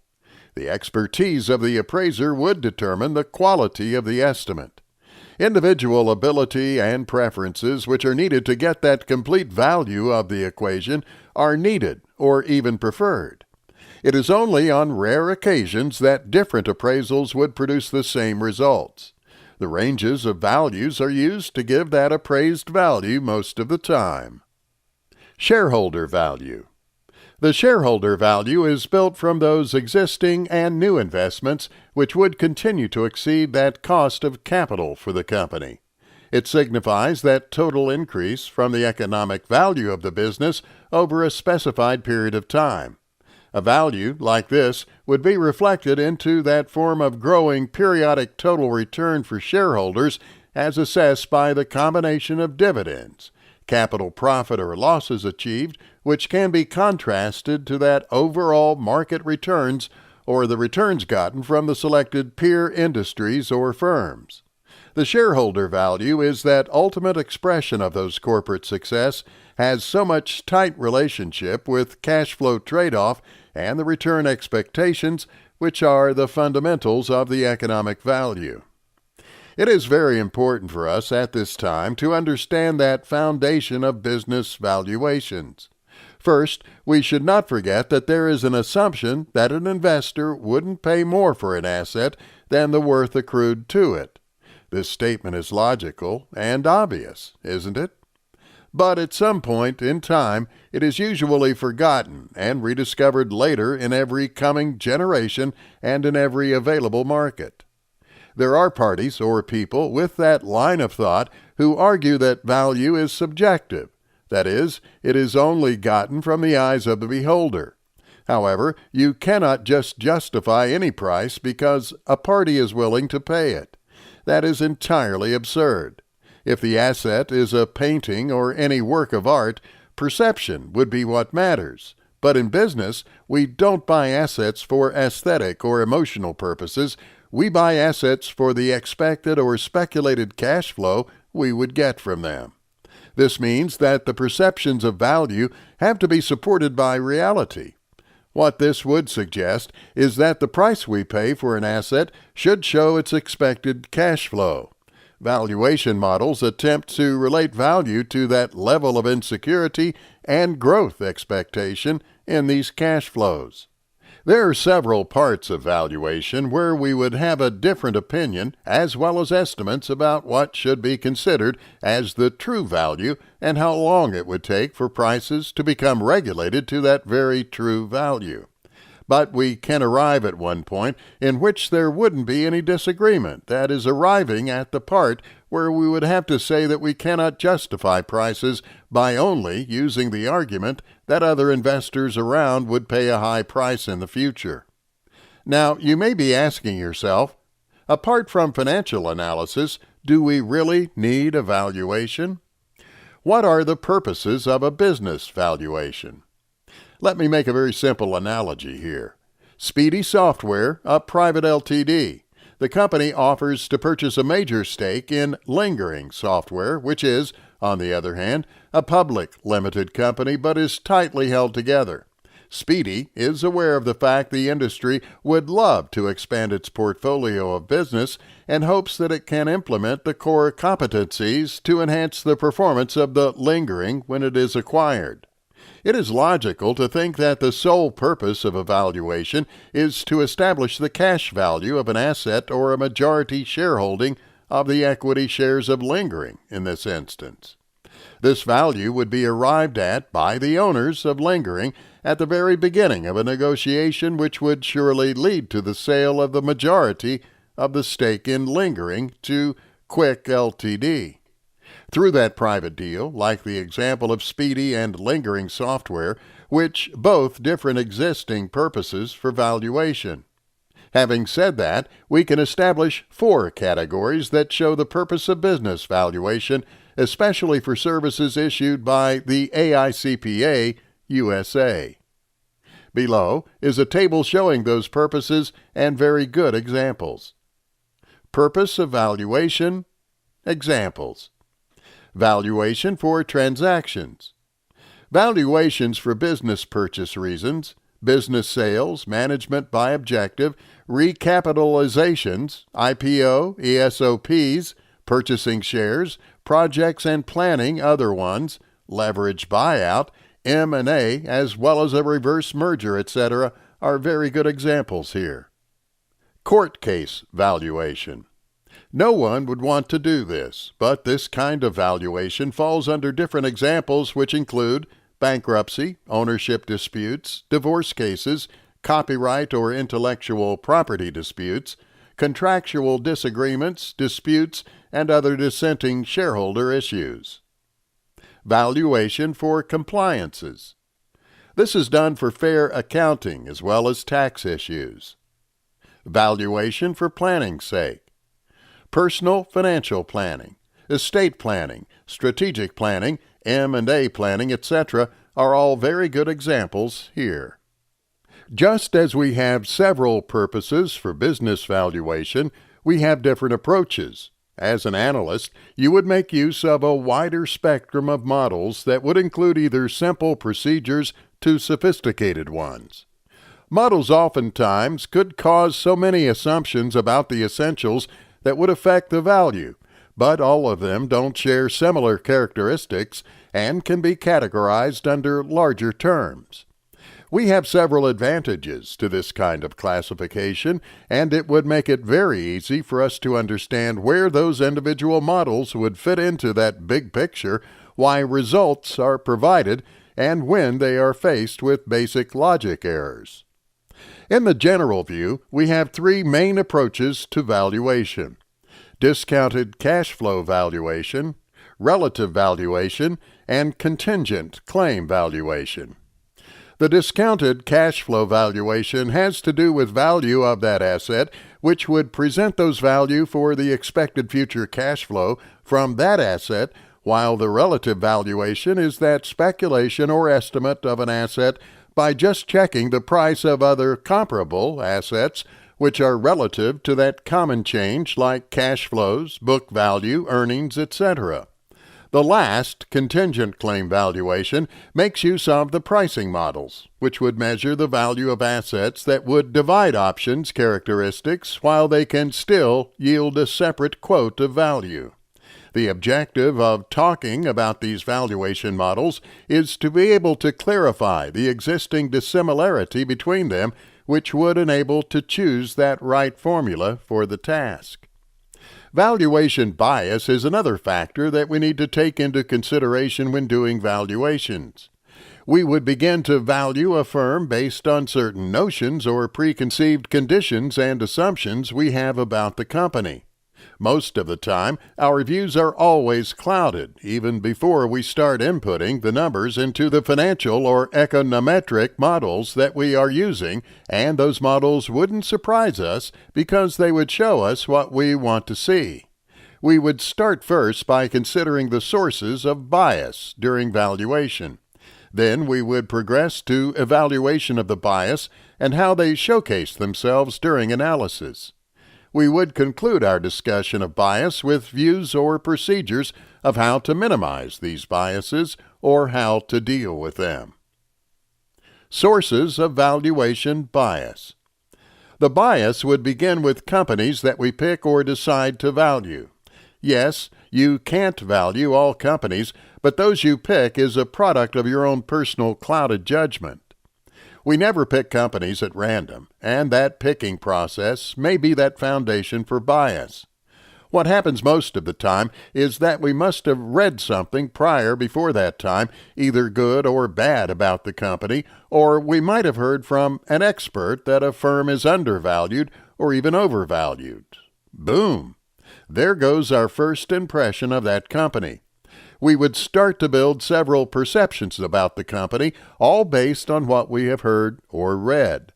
Then we would add to that bias when we begin to collect the company information in a bid to value it.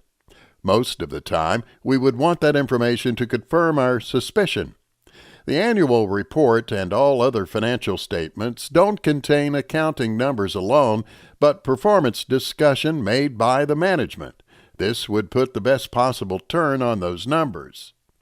With the rate at which we have big companies nowadays, it is very easy for us to gain all the assessments other analysts make during the course of stock monitoring. Furthermore, there are many institutional factors that are entirely responsible for this bias. Let us take, for instance, they acknowledge the fact that equity research analysts would issue buy rather than sell proposal.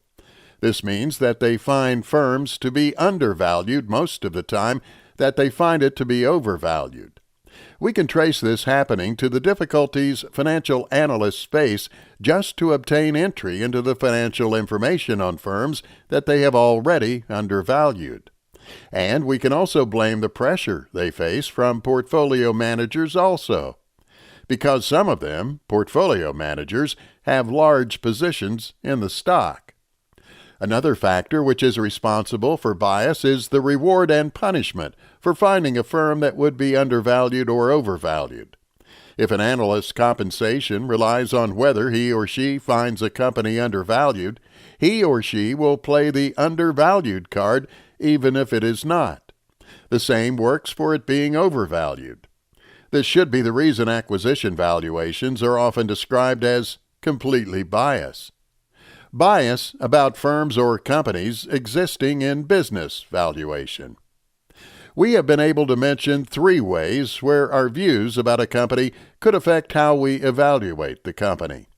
We talked about the inputs that we use during valuation, which most of the time would confirm our suspicion and not give us the true value of the company. Because when we value companies, we always make that assumption just to move on to the next. Assumptions like this may be pessimistic or optimistic in nature. If a company has high operating margins, we would either presume or presuppose that competition would bring those margins down to that industry average within a short period of time. This is a pessimistic view. Or we can assume that the company would be able to maintain those margins for a longer period. This is an optimistic view. That path that we would be choosing would show those priorities. We should not be surprised that when all is said and done, the value that we would arrive at would be based on our optimistic or pessimistic view.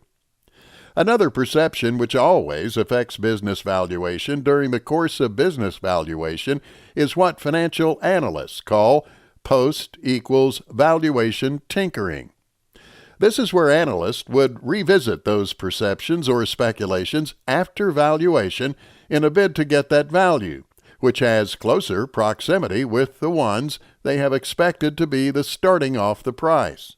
So, if an analyst who values a company for $150 per share when the market price is $250 may decide to revise that growth rate upwards, and the risk involved would go downwards until a higher value is achieved. That is, if he or she thinks that the company was undervalued in the first instance. Sometimes leaving the value of a company as it is while attributing the change between the values we project and the ones we think can be the right process needed for qualitative factors like synergy and strategic reflection. This is a very popular device during acquisition valuation, where the financial analyst would be called upon to give reasons for the unjustifiable factors. As a matter of fact, the use of discounts and premiums where we can augment or even reduce the projected value provides that avenue for bias during the valuation process. For premiums, control, and synergy can become good examples because these are common places for acquisition valuations, especially where the bias is pointed towards pushing values upwards to excuse the high acquisition prices. After saying all this, it would be poor, incomplete research on our path if we failed to talk about the process of minimizing valuation bias, since we understand how terrible its effects can be. However, truth be told, bias cannot be completely regulated or even removed out of existence. Financial analysts is humans, and this means that they would surely bring their biases to the evaluation table. But there are possible ways to mitigate its influences on valuation. 1. Make sure that institutional pressures are reduced. We are aware that important part or factors attributed to institutional pressures would always influence valuation and build bias one way or the other.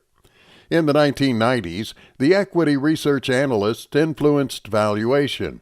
In addition to handling all other sources of bias, there is need to deal with the demands of employers, which would bring investment to the company or firm. Institutions that would only work on honest sell-side equity research should be supported and even protect their equity research analysts from issuing sell suggestions on firms. This shouldn't be from irate companies alone, but from the company's sales representatives and portfolio executive. 2. Valuation should be delinked from reward and punishment. Whatever valuation that is based on rewards and punishment would surely produce bias. This means that if we want an actual acquisition valuation to be real, true, and unbiased, we would have to separate that transaction agreement from the transaction itself to make it effective and efficient. 3.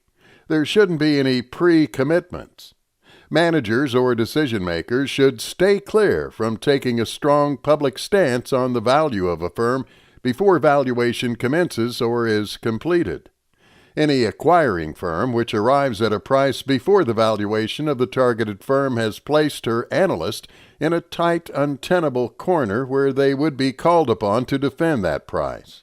In so many cases, that decision made by the analyst or even the decision-makers that a company is overvalued or undervalued seriously affects valuation and is that strong root for bias. 4. The best cure or remedy to bias is self-awareness.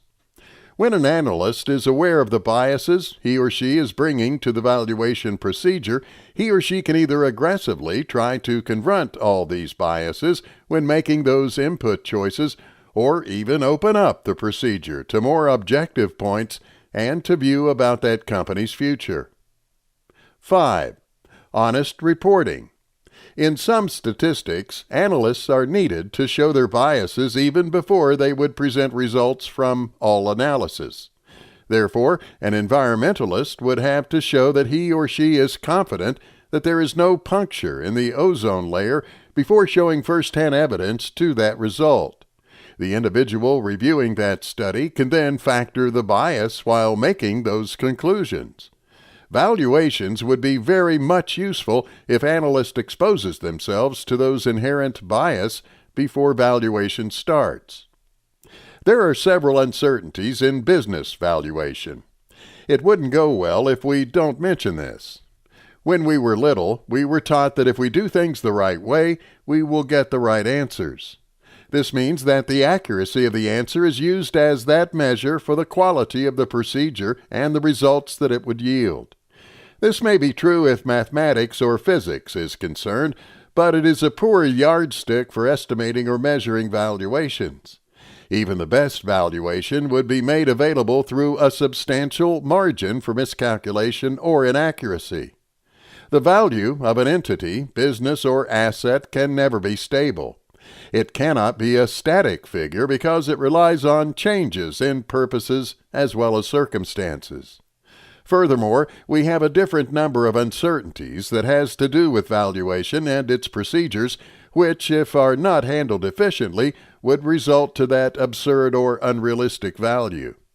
We can design several complex financial models having different input to handle those doubts involved in the valuation procedure, but this doesn't mean that the value gotten or arrived at is practical, or the procedure is okay. What we need to know or understand is that there is always an impact or input of those chosen values, if proper attention is given to the following factors: the organization, business, or entity, the competitors, the current position of the business, the quality and stability of the company's management, other macroeconomic influence. Those principles and methods of valuation are properly settled, and they are completely the same across the process or procedures of transactions. Only the methods and approaches to valuation changes due to the course of value selection.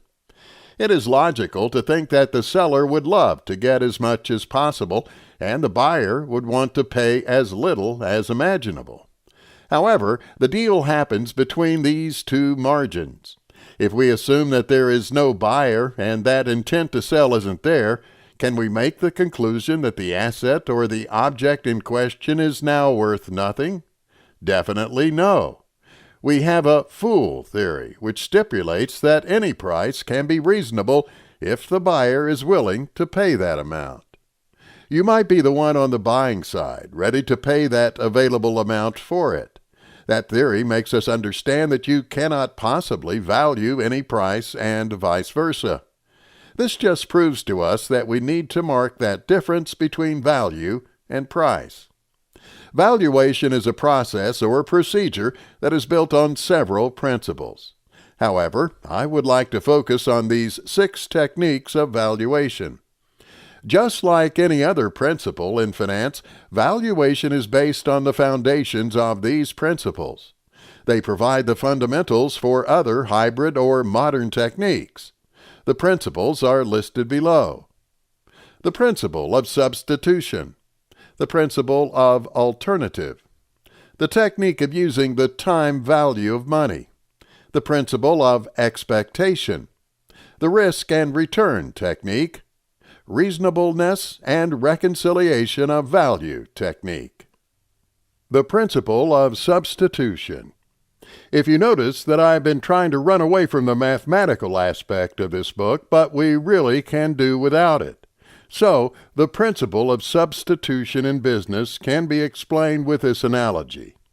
If I have a business B, I can duplicate it at X price. Then the business would be worth X amount. If another business, C, is available at that price, less than X amount, then the business B has a higher value of X amount than C. What this principle stipulates is that you should understand the market price when getting involved in the evaluation procedure. However, you should not compare two businesses or entities because they produce similar products, or they belong to the same industry. This comparison would obviously lead to that weak valuation.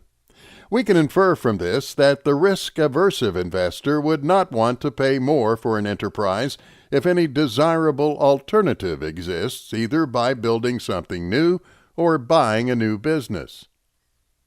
The principle of alternatives. A manager or any decision-maker is not restricted to just one transaction. Both parties involved in the exchange have a replacement to fulfill the transaction for a different price. But we know that there is no single replacement that can be that perfect substitute for any transaction, meaning that all transactions are not the same and have their own peculiarities. This principle infers that an individual might consider paying premium if the investment would meet his or her strategic interest or means. Whenever you are making a business purchase, you should have it in mind that you shouldn't buy the business as if no alternative exists. This principle works for all markets, including the stock market auction, because some bidders just bid because others are bidding, and that process would just raise the price. We call this near miss in business terms. It is where you realize that the price of an asset, share, or business is far greater than its value. The technique of using the time value of money. This principle, technique, remains the most elementary area of corporate finance as well as valuation. It states that value can be measured by determining the present value of the future cash flows reduced at the ideal discount rate. Investment provisions would most likely give you different cash flows, risk profile, and growth prospects. No two investment opportunity can offer you the same deal. However, the technique of time value of money would help you distinguish those opportunities and would allow you to pick the best option for your interests or needs. The principle of expectation. Cash flows are built on those fundamental expectations about how they would turn out in the future and not how they have performed in the past.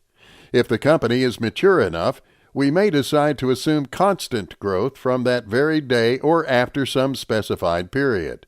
However, it is very difficult to decide the extent and direction of growth. In fact, these stipulations would impact the valuation process. The risk and return technique.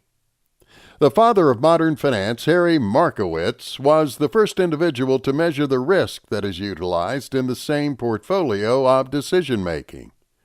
Due to the risk-return condition, he stated ways to spot an optimal portfolio. Markowitz made two pivotal speculations. First, an investor is risk-reluctant, and secondly, an investor would want a higher amount of money than a low one. That is obvious, isn't it? Why this is plausible is that the higher amount, wealth, leads to promising higher consumption. If you have two portfolios with the same risk profile, you would definitely go with the one that would have a higher expected return. These two expectations are very important during the valuation procedure. Reasonableness and reconciliation of value technique. During the valuation process, there is a need to deal with that large number of insecurities, and we have to pick assumptions also. This principle states how far assumptions can be considered logical or reasonable and blends them with that perfect values achieved under different approaches. During valuation, we should give the following close attention. Inconsistency in assumptions and opinion. Flaws due to concepts. Errors got from projection models or formulas. A valuation without that proper check and reconciliation procedure is not complete and would be hard to justify. It is worthy of mention to state the Revenue Ruling 560 of the USA, which offers 7 factors which must be put into place before we start the valuation of process. 1. The nature of the business, the history right from its commencement. 2. The general economic outlook and the condition of that outlook for the specified industry. 3. Earnings and dividend-paying capacity of the company.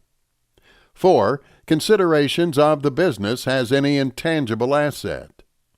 5. The recorded value or book value of the stock as well as the financial condition of the business. 6. That market price of stocks for other corporations involved in the similar business having their stocks actively sold or bought in that free and open market or over-the-counter exchange. 7. The sales of the stock and the size of the block stock that would be valued should also be considered. The valuation procedure. The valuation procedure comprises of 5 major broad steps. A. First, you need to understand the business. Business understanding. This would require you to evaluate the industry, the competitive position of the company within that particular environment where the company functions. The technological edge, corporate strategies, etc. should also be considered. B. Next has to do with forecasting company performance. You can do this by making those economic forecasting and bringing the financial information under your radar as an analyst. In this process, there are two approaches that you can use: the top-down forecasting or the bottom-up forecasting. The top-down forecasting would make use of macroeconomic forecast to build that industry forecast, while the bottom-up would create aggregate, distinct company forecast all within the industry of forecasting. Then he or she would compare it with the macroeconomic forecast. During the evaluation process, the analyst can decide to reflect on the qualitative and the quantitative influences.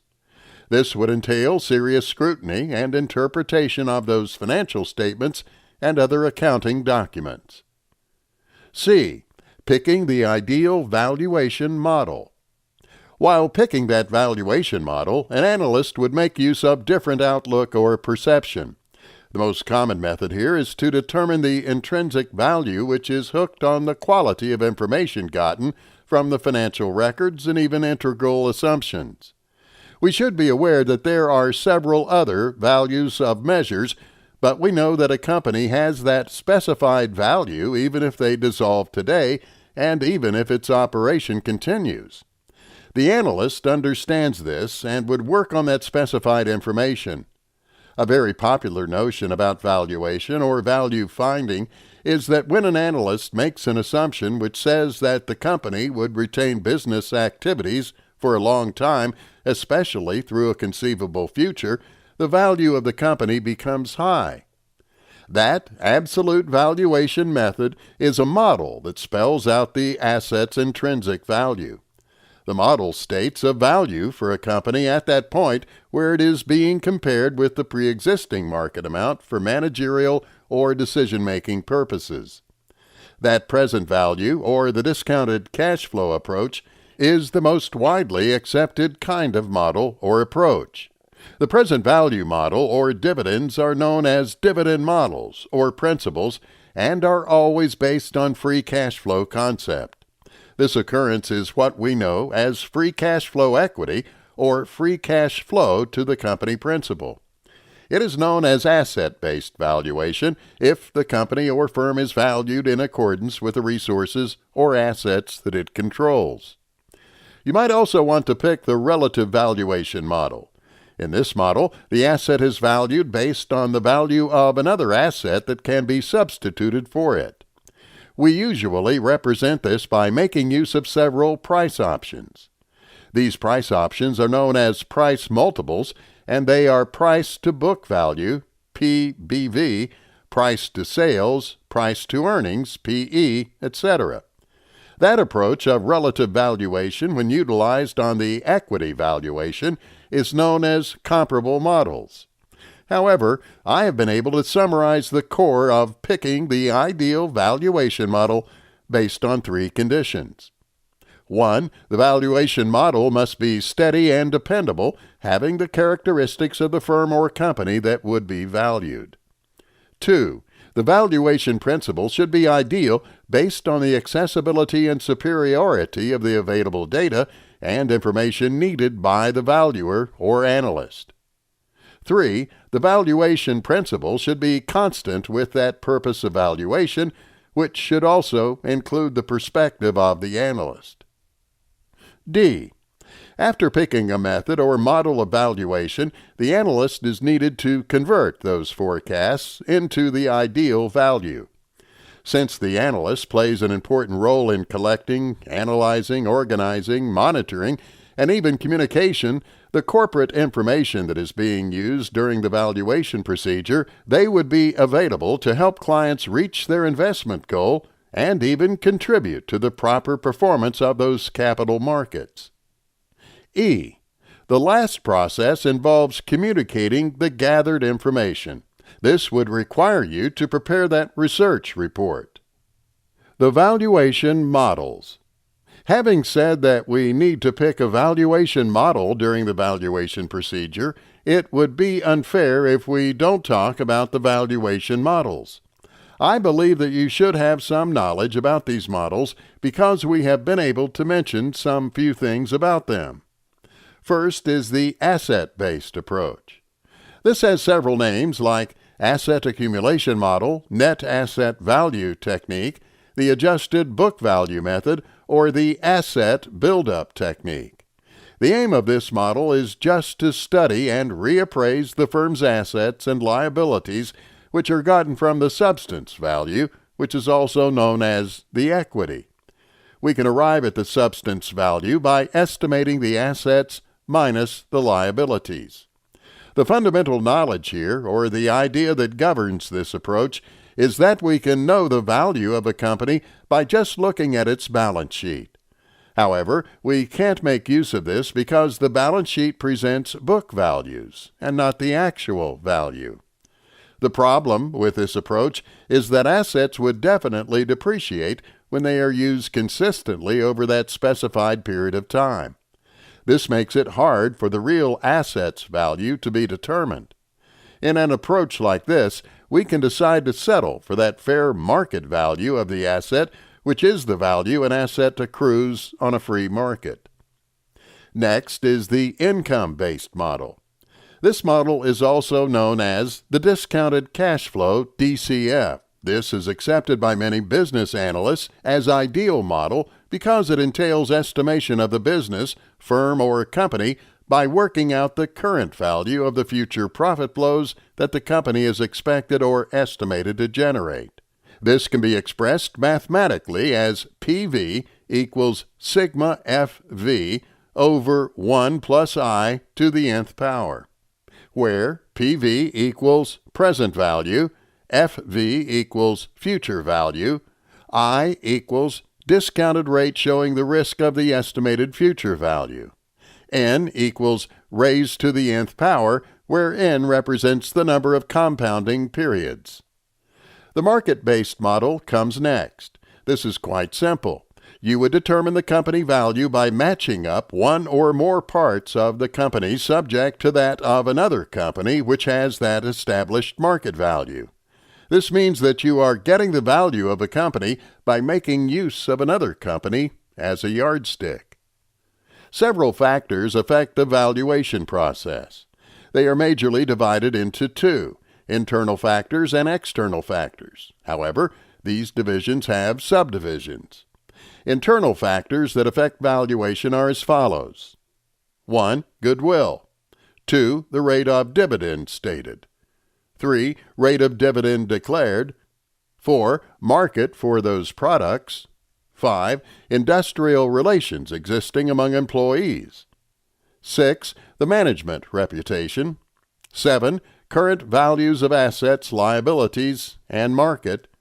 8. The nature of the plant or the kind of machine. External factors that affect valuation are factors that influence valuation, which is beyond our control. They include 1. Taxation. 2. The import and export policy in place. 3. Stable government in power. 4. Competition. 5. The existing relationship between the company and government agencies. 6. The stability of the economy also. Conclusion.